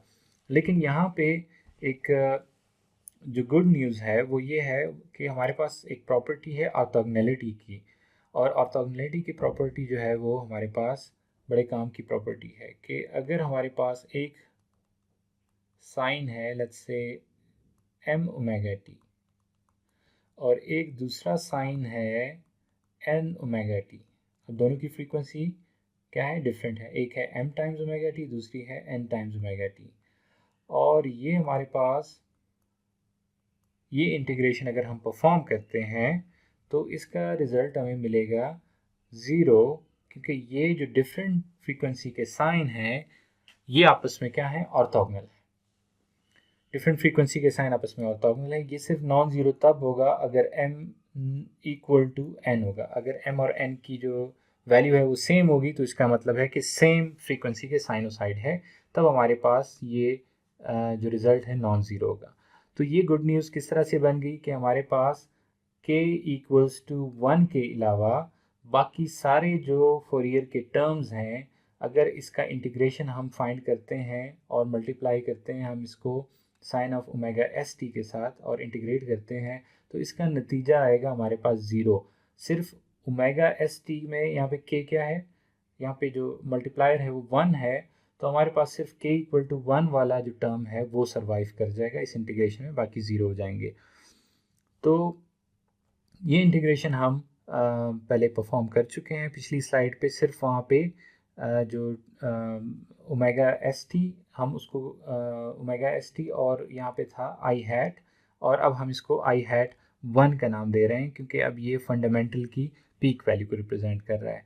तो कॉज ऑफ फी 1 और cos of 2 omega S t minus phi 1, ये हमारे पास जो आइडेंटिटी हमने साइन ए साइन बी वाली यूज़ की लास्ट स्लाइड पे, वही दोबारा यूज़ करेंगे।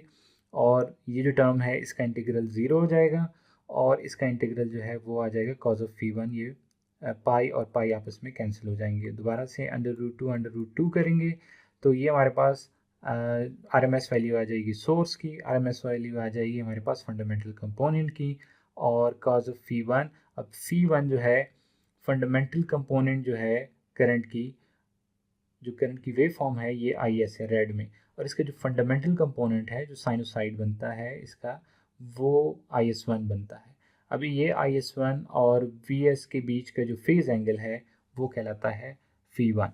तो फी 1 कॉज ऑफ फी 1 जो है ये हमारे पास एवरेज पावर जो है यहाँ से हो जाएगी हमारे पास डिटरमिन। ओके, अब हम इंट्रोड्यूस करते हैं पावर फैक्टर को। तो पावर फैक्टर को ऐसे इंट्रोड्यूस करते हैं कि ये हमारे पास एवरेज पावर है सोर्स पे हम एवरेज पावर फाइंड कर रहे हैं। सोर्स साइड की जो एवरेज पावर है वो पी एस एवरेज से हम फाइंड करते हैं। ये इक्वेशन है हमारे पास, जो इंस्टेंटेनियस पावर का एवरेज लेने से हमारे पास आ जाती है। फिर उसमें हम सब्स्टिट्यूट करते हैं इंस्टेंटेनियस वोल्टेज और इंस्टेंटेनियस करंट, और डिनोमिनेटर में हम रखते हैं एपरेंट पावर को। तो एपरेंट पावर हमारे पास V S R M S और I S R M S. तो जो केस हमने डिस्कस किया पर्टिकुलर कि अगर हमारे पास नॉन साइनोसाइडल करंट है और वो पीरियाडिक है, ऑफ कोर्स नॉन साइनोसाइडल है, तो हमारे पास जो एवरेज पावर बनती है वो है V S R M S I S 1 R M S cos of V 1। और अगर हम डिवाइड करते हैं V S R M S I S 1 R M S से, तो ये जो V S R M S है ये इसके साथ कैंसिल हो जाएगा। हमारे पास आ जाएगा I S 1 R M S over I S R M S times cos of V 1। तो ये जो टर्म है I S 1 R M S over I S R M S, इसको हम नाम देते हैं डिस्टॉर्शन फैक्टर का, जबकि कॉज ऑफ फी 1 को नाम देते हैं डिस्प्लेसमेंट फैक्टर का। तो हमारे पास पावर फैक्टर इस केस में कहलाएगा कि ये डिस्प्लेसमेंट और डिस्टॉर्शन फैक्टर का प्रोडक्ट है। अब डिस्टॉर्शन फैक्टर जो I S 1 R M S और I S R M S है, अगर हमारे पास साइनोसाइडल करंट है, प्योरली साइनोसाइडल करंट है, तो उस केस में अगर प्योरली साइनोसाइडल करंट है तो उस केस में I S 1 R M S जो है वो I S R M S के इक्वल हो जाएगा और ये आपस में कैंसिल होकर 1 दे देंगे। और अगर हमारे पास जो करंट है वो न सिर्फ साइनोसाइडल है बल्कि इन फेज भी है विद द इनपुट वोल्टेज, तो फिर हमारे पास कॉज ऑफ फी 1 जो है वो इक्वल टू 1 हो जाएगा, क्योंकि फेज डिस्प्लेसमेंट जो फी 1 है वो 0 हो जाएगा और कॉज ऑफ फी 1 जो है वो हमारे पास आ जाएगा 1। तो ये हमारे पास डिस्प्लेसमेंट फैक्टर ये तब हमारे पास 1 होगा अगर वोल्टेज और करंट के बीच जो फेज डिफरेंस है वो मिनिमल है या 0 है, और ये हमारे पास तब क्लोज़र टू 1 होगा जब हमारे पास जो वेव फॉर्म है करंट की वो साइनोसाइडल हो, क्लोज टू साइनोसाइडल हो, तो ये तब जो है क्लोज़र टू 1 होगा।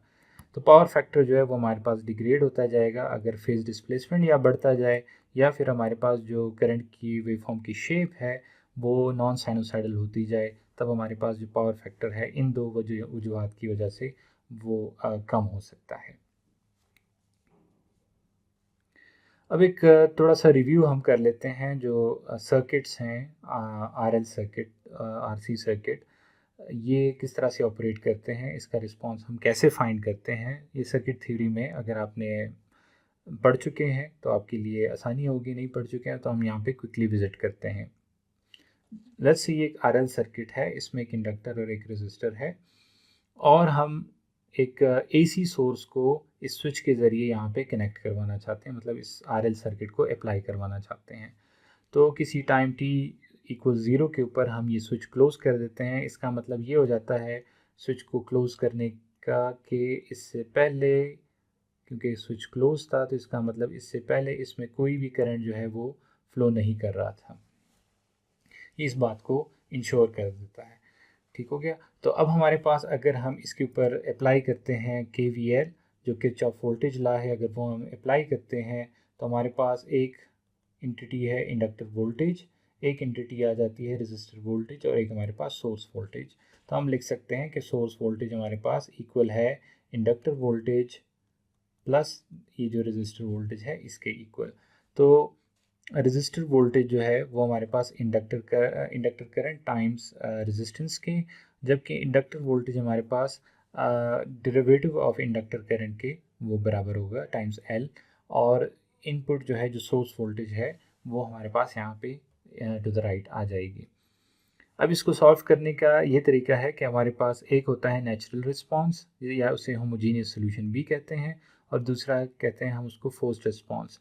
तो होमोजीनियस रिस्पांस फाइंड करने के लिए हम ये करते हैं कि जो राइट साइड है उसकी जगह ज़ीरो सब्स्टिट्यूट कर देते हैं। तो ज़ीरो सब्स्टिट्यूट करने के बाद हमारे पास जो इक्वेशन बन जाती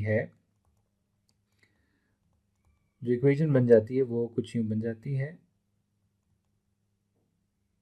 नेगेटिव ILR। अगर दूसरी साइड पे ज़ीरो सब्स्टिट्यूट कर दें और इस ILR को इक्वेशन की दूसरी साइड पे ले जाएं तो ये इक्वेशन बन जाती है। और फिर हम इसको कुछ यूँ लिख सकते हैं, L DIL/dt/IL equals to negative, और L को इस साइड पे ले आ सकते हैं हम R/L। तो अब हम इसको लिख सकते हैं कि ये हमारे पास इक्वल है derivative of natural log of IL के, ये हम लिख सकते हैं लेफ्ट साइड पे।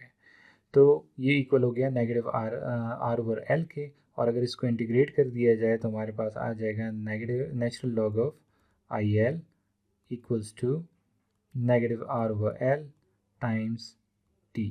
और फिर अगर इसको एक्सपोनेंशियल हम अप्लाई कर दें तो इधर आ जाएगा हमारे पास IL, और राइट साइड पे constant time exponential of e to the negative R/L T। तो ये इक्वेशन हमारे पास आ जाएगी नेचुरल रिस्पांस के केस में। फोर्स्ड रिस्पांस के केस में हम क्या यूज़ करते हैं, जो कम्प्लेक्स डोमेन है जिसमें हम इम्पिडेंस फाइंड करते हैं कि इम्पिडेंस हमारे पास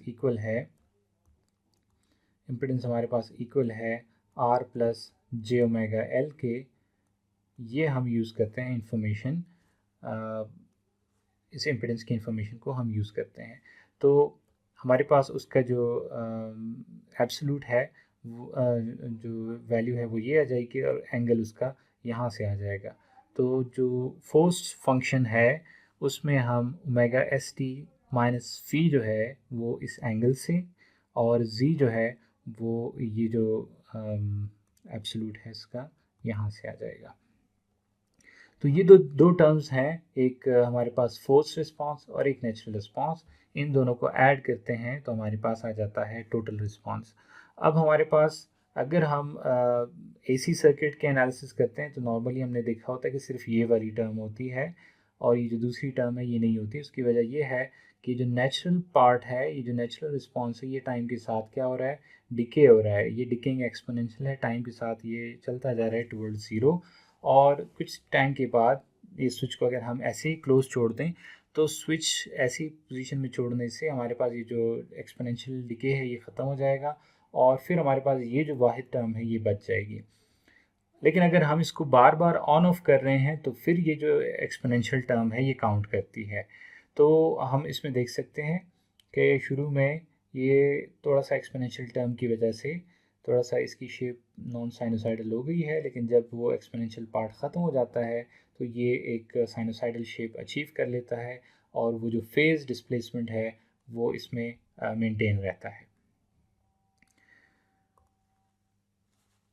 ओके, अब अगर हमारे पास एक DC सोर्स है, और DC सोर्स जो है हम अप्लाई करते हैं इस RL सर्किट को। लेट्स से हम इस स्विच को कंट्रोल कर रहे हैं इस कंट्रोल सिग्नल U से। अगर U की वैल्यू को हम रखते हैं 1, तो ये स्विच मूव होके पोजीशन YS और V0 जो है आपस में कनेक्ट कर देता है, और फिर हमारे पास सोर्स वोल्टेज जो है अप्लाई हो जाती है 1 होने से सोर्स वोल्टेज अप्लाई हो जाती है इस RL सर्किट को। और अगर हम U को 0 कर देते हैं तो क्या होता है कि ये Y0 और YN आपस में कनेक्ट हो जाते हैं। ये जो वोल्टेज है VD ये इक्वल टू 0 हो जाएगा क्योंकि दोनों पॉइंट आपस में शॉर्ट हो गए हैं, और उसके नतीजे में RL सर्किट को जो वोल्टेज अप्लाई होगी वो होगी 0। तो अगेन यहाँ पे सबसे पहले अगर U equals to 0 U equal to 1 वाले केस की बात करें कि जब स्विच क्लोज हो जाए या स्विच ऐसे पोजीशन में हो कि S और Y0 को आपस में कनेक्ट कर दें, पर्टिकुलरली ये वाला केस है U इक्वल्स टू 1 और U इक्वल्स टू 0, ये वाला केस है कि स्विच की पोजीशन यहाँ पे मेंशन है।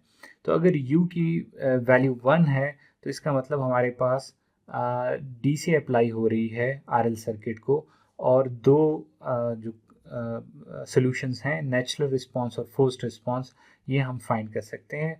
नेचुरल रिस्पांस वही रहेगा जो कि AC के केस में भी था, क्योंकि ये इस RL सर्किट से रिलेटेड है।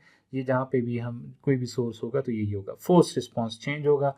फोर्स्ड रिस्पांस चेंज होगा वो कैसे हम फाइंड कर सकते हैं। मैं यहाँ पे LdIL/dt जो टर्म है इसको सिंपली 0 सब्सिट्यूट कर देता हूँ। DC के केस में इसको अगर 0 सब्सिट्यूट कर देता हूँ तो हमारे पास जो डिफरेंशियल इक्वेशन है वो बन जाएगी ILR इक्वल्स टू VS, और IL जो है हमारे पास आ जाएगा VS/R। तो ये हमारे पास इक्वेशन बन जाती है फोर्स रिस्पांस की, यहाँ पे आपको नज़र आ रही है। तो फोर्स टर्म जो है अब हमारे पास ये बन जाएगी। और अगर हमने इस आर्बिट्ररी कांस्टेंट की एग्जैक्ट वैल्यू फाइंड करनी है तो उसमें इनिशियल वैल्यू जो है वो हमने सब्सिट्यूट करनी है। इनिशियल वैल्यू क्या है, लेट्स से I जो है इनिशियली IL जो है वो इनिशियली 0 है। तो ये सब्सिट्यूट करने से हमारे पास A की जो वैल्यू है वो आ सकती है। तो ये स्टेप्स हम परफॉर्म कर लेते हैं यहाँ पे।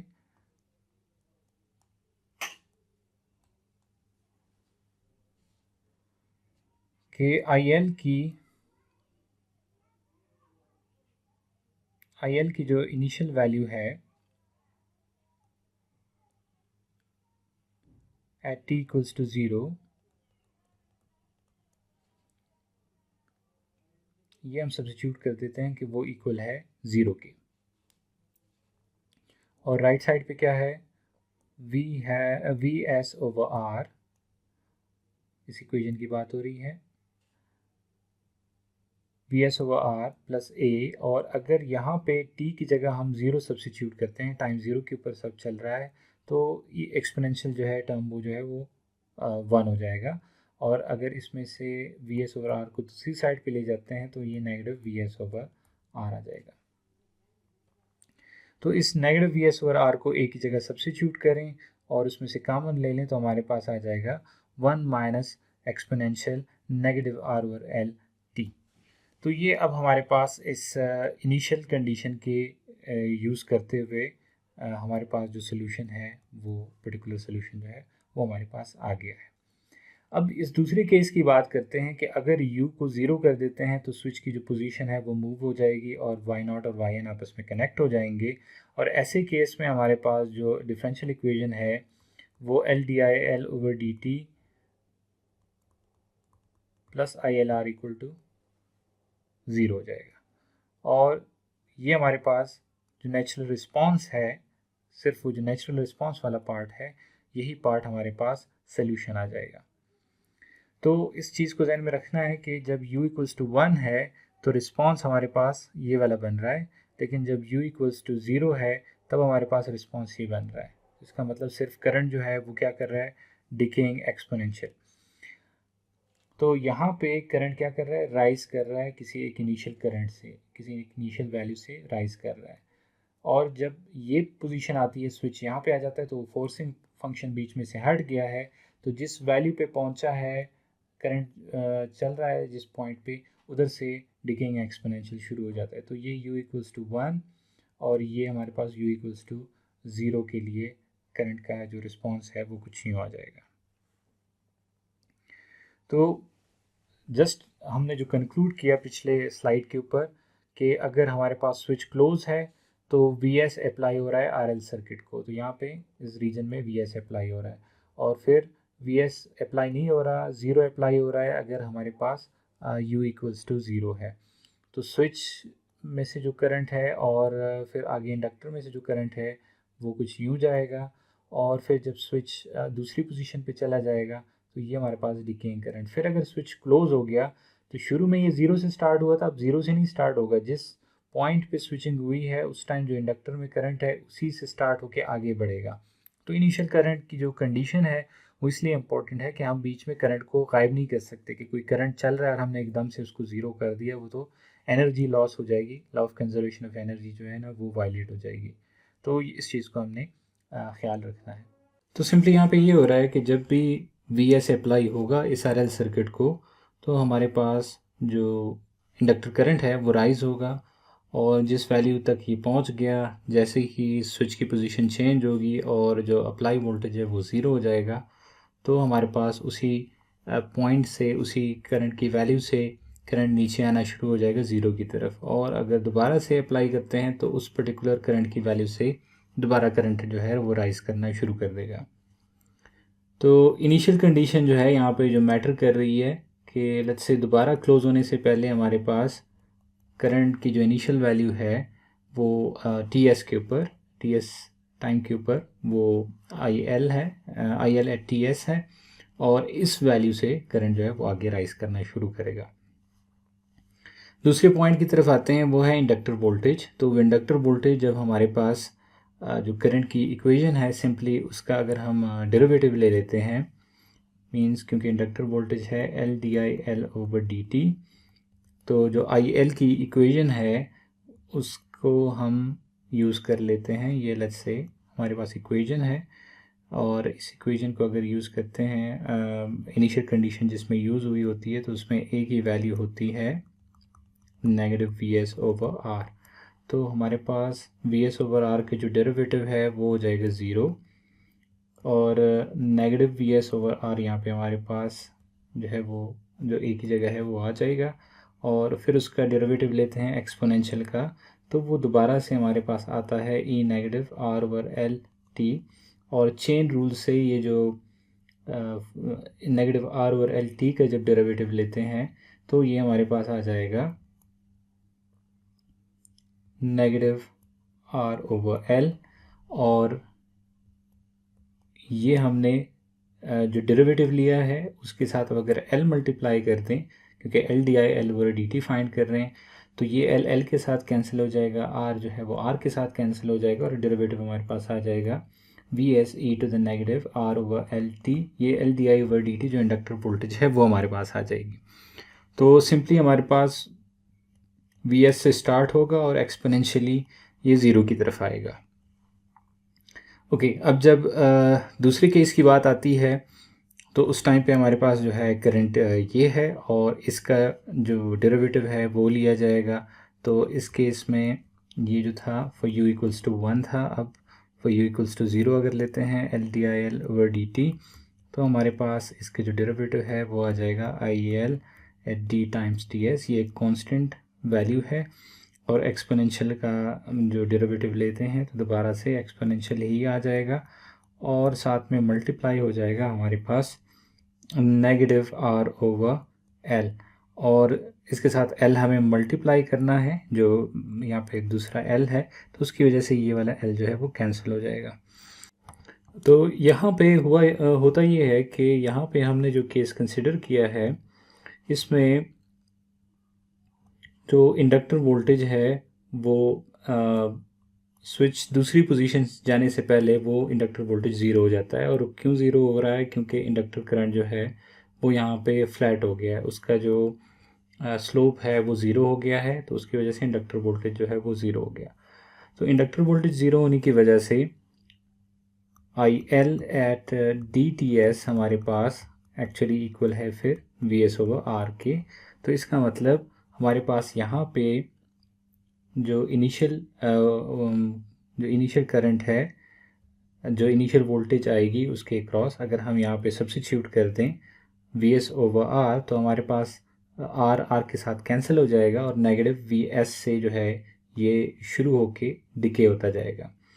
और दोबारा जब स्विच क्लोज होगा या जो वाई नॉट पोजीशन है, वाई नॉट और वाई एन जो है आपस में कनेक्ट हो जाएंगे, तो दोबारा से हमारे पास करंट की वजह से, करंट के राइज की वजह से इंडक्टर वोल्टेज जो है वो पॉजिटिव हो जाएगा।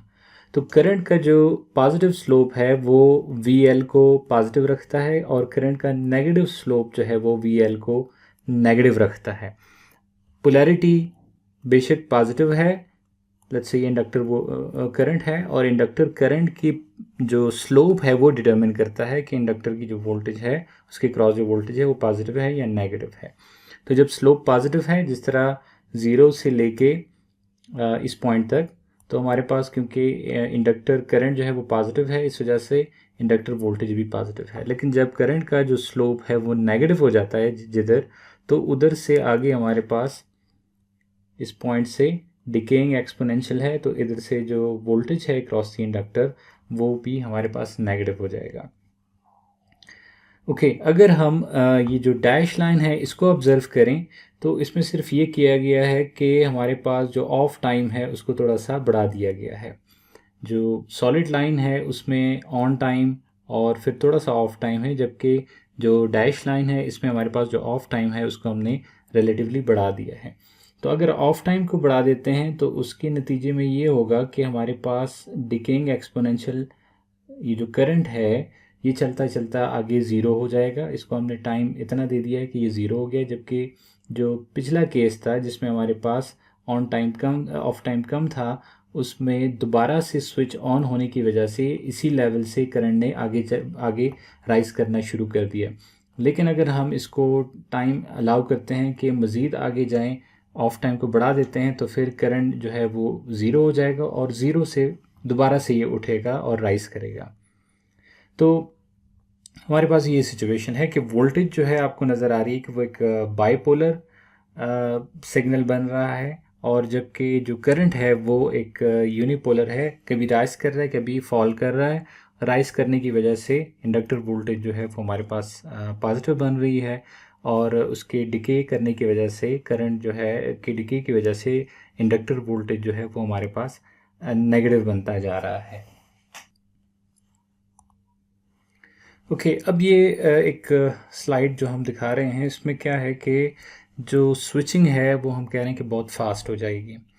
अगर स्विचिंग बहुत फास्ट हो जाती है इन दो पोजीशन के बीच, बैक एंड फोर्थ, अगर ये स्विच मूव करता है बहुत तेज़ी से, तो उसके नतीजे में क्या होगा कि जो अभी इंडक्टर करंट का हमने पैटर्न बताया कि ये जो राइज कर रहा है और फॉल कर रहा है, ये इस एक्सपोनेंशियल पैटर्न की बजाय थोड़ा सा एक्सपोनेंशियल पैटर्न जो है ना, एक्सपोनेंशियल की बजाय थोड़ा सा ट्रायंगुलर हमें वो नज़र आएगी। एक लीनियर राइज और लीनियर फॉल जो है इसका हमें नज़र आएगा।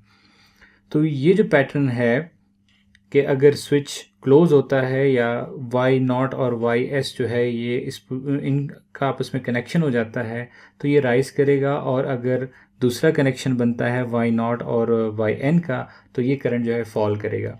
अब सीधा रिलेशन हमने इंडक्टर वोल्टेज में देखा कि अगर करंट राइज करता है तो पॉजिटिव इंडक्टर वोल्टेज, अगर करंट जो है वो फॉल करता है तो नेगेटिव इंडक्टर वोल्टेज।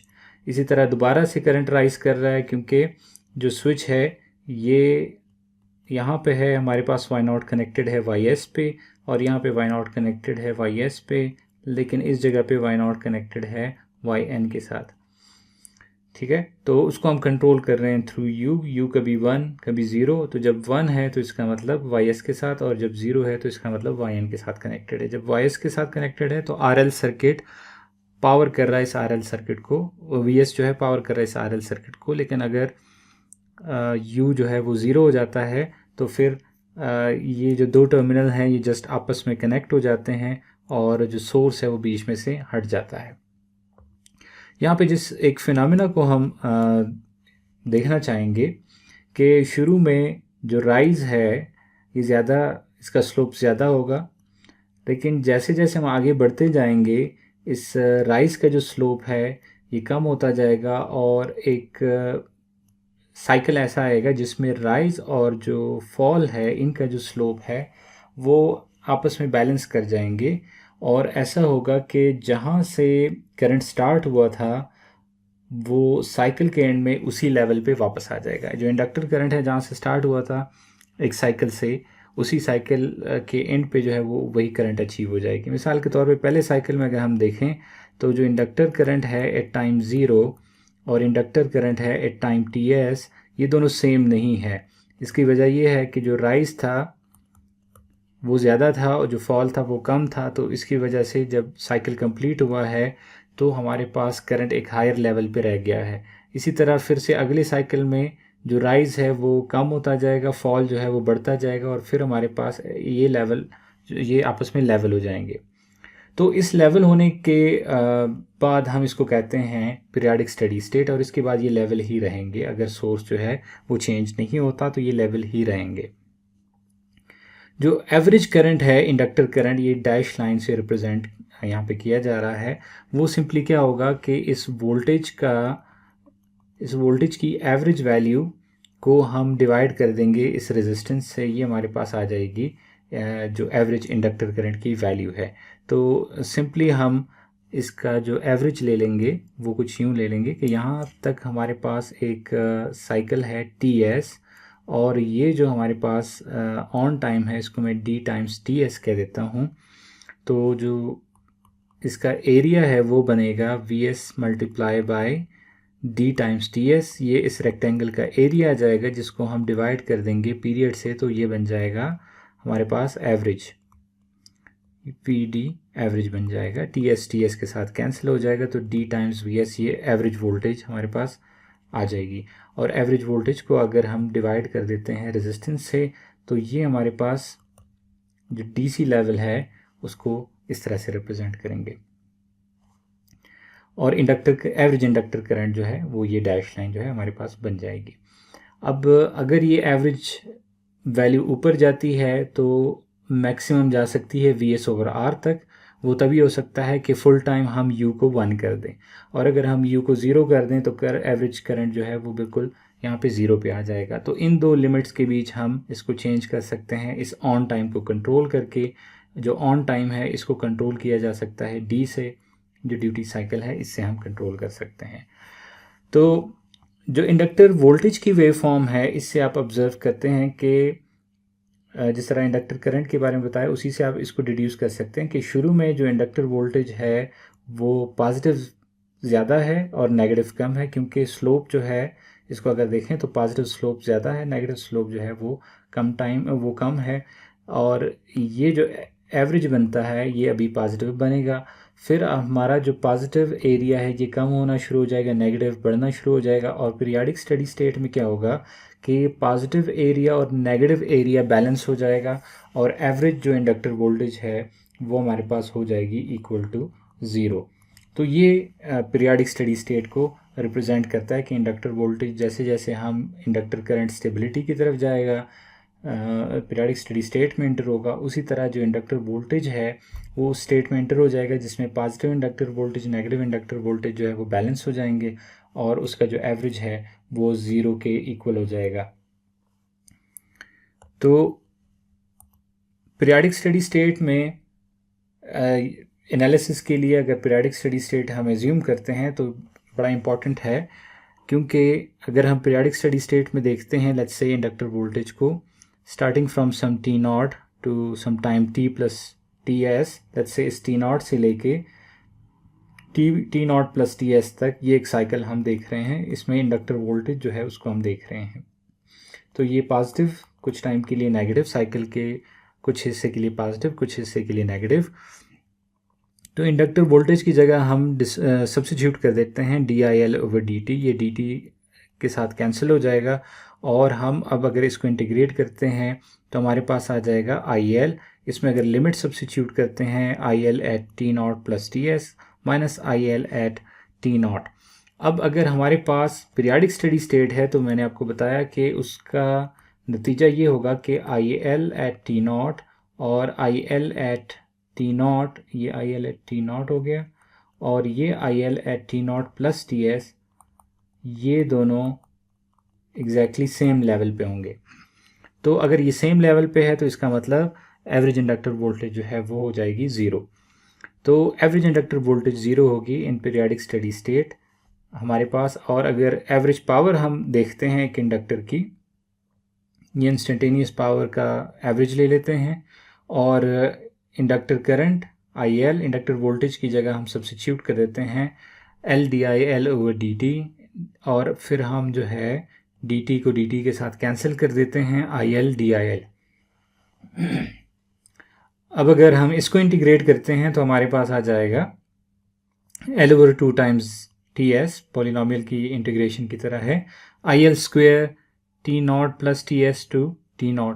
अब इसमें भी अगर सब्स्टिट्यूट करते हैं तो हमें पता है कि अगर IL एट T0 इक्वल है IL at T0 plus TS, जो कि पीरियाडिक स्टडी स्टेट के अंदर ये कंडीशन है, तो एवरेज पावर जो है वो भी हमारे पास हो जाएगी 0।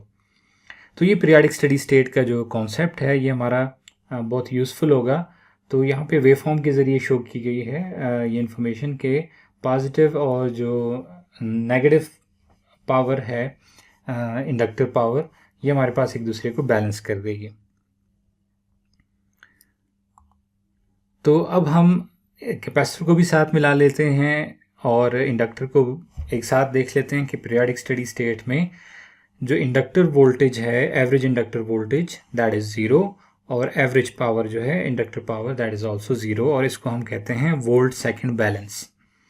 जबकि अगर कैपेसिटर के केस में देखेंगे तो जो करंट है IC, कैपेसिटर करंट, इसका अगर हम एवरेज लेंगे तो वो हमारे पास पीरियाडिक स्टडी स्टेट में वो 0 होगा। तो इन अदर वर्ड्स के अगर हमारे पास कैपेसिटर की करंट के केस में देखेंगे तो करंट इनटू द कैपेसिटर और current out of the capacitor जो है ये एक दूसरे को बैलेंस कर देंगे, और इसका अगर हम एवरेज लेंगे तो वो एवरेज हमारे पास इक्वल टू 0 हो जाएगा। इसी तरह अगर हम एवरेज कैपेसिटर पावर देखेंगे तो वो भी 0 होगा, क्योंकि जितनी वो एनर्जी स्टोर करता है उतनी ही वो रिलीज़ कर रहा होता है स्टडी स्टेट के अंदर। तो ये हमारे पास पीरियाडिक स्टडी स्टेट के अंदर, इससे हमें पता चलता है कि अगर हमारे पास कोई सर्किट है जिसमें let's say inductor capacitor involve हैं और उसमें हमारे पास लेट्स से लोड है, तो अगर हम एवरेज ऑपरेशन लेते हैं तो एवरेज पावर यहाँ पे भी 0 होती है और एवरेज पावर यहाँ पे भी 0 होती है, और एवरेज इनपुट पावर जो है वो एवरेज आउटपुट पावर के इक्वल हो जाएगी इन केस ऑफ के अगर हमारे पास यहाँ पे कोई कैपेसिटिव और इंडक्टिव कंपोनेंट्स मौजूद हैं। तो पीरियाडिक स्टडी स्टेट इस लिहाज से हमारे लिए बड़ा इम्पोर्टेंट है इसमें ऑपरेशन को डिस्कस करना। ओके, तो एक प्रॉब्लम यहाँ पे दिखाया जा रहा है कि हमारे पास गिवन है सोर्स वोल्टेज और एक करंट की वेवफॉर्म भी गिवन है। इसमें डिटर्मिन करें एवरेज पावर को और कैलकुलेट करें पावर फैक्टर को। तो हमारे पास गिवन है Vx, सोर्स वोल्टेज गिवन है, और हमारे पास गिवन है करंट की वेवफॉर्म, ये है Vx और ये हमारे पास करंट की वेवफॉर्म है, let's just call it Ix। तो ये जो वेवफॉर्म है, इस वेवफॉर्म को मद्देनज़र रखते हुए डिटर्मिन करना है एवरेज पावर को, ठीक है।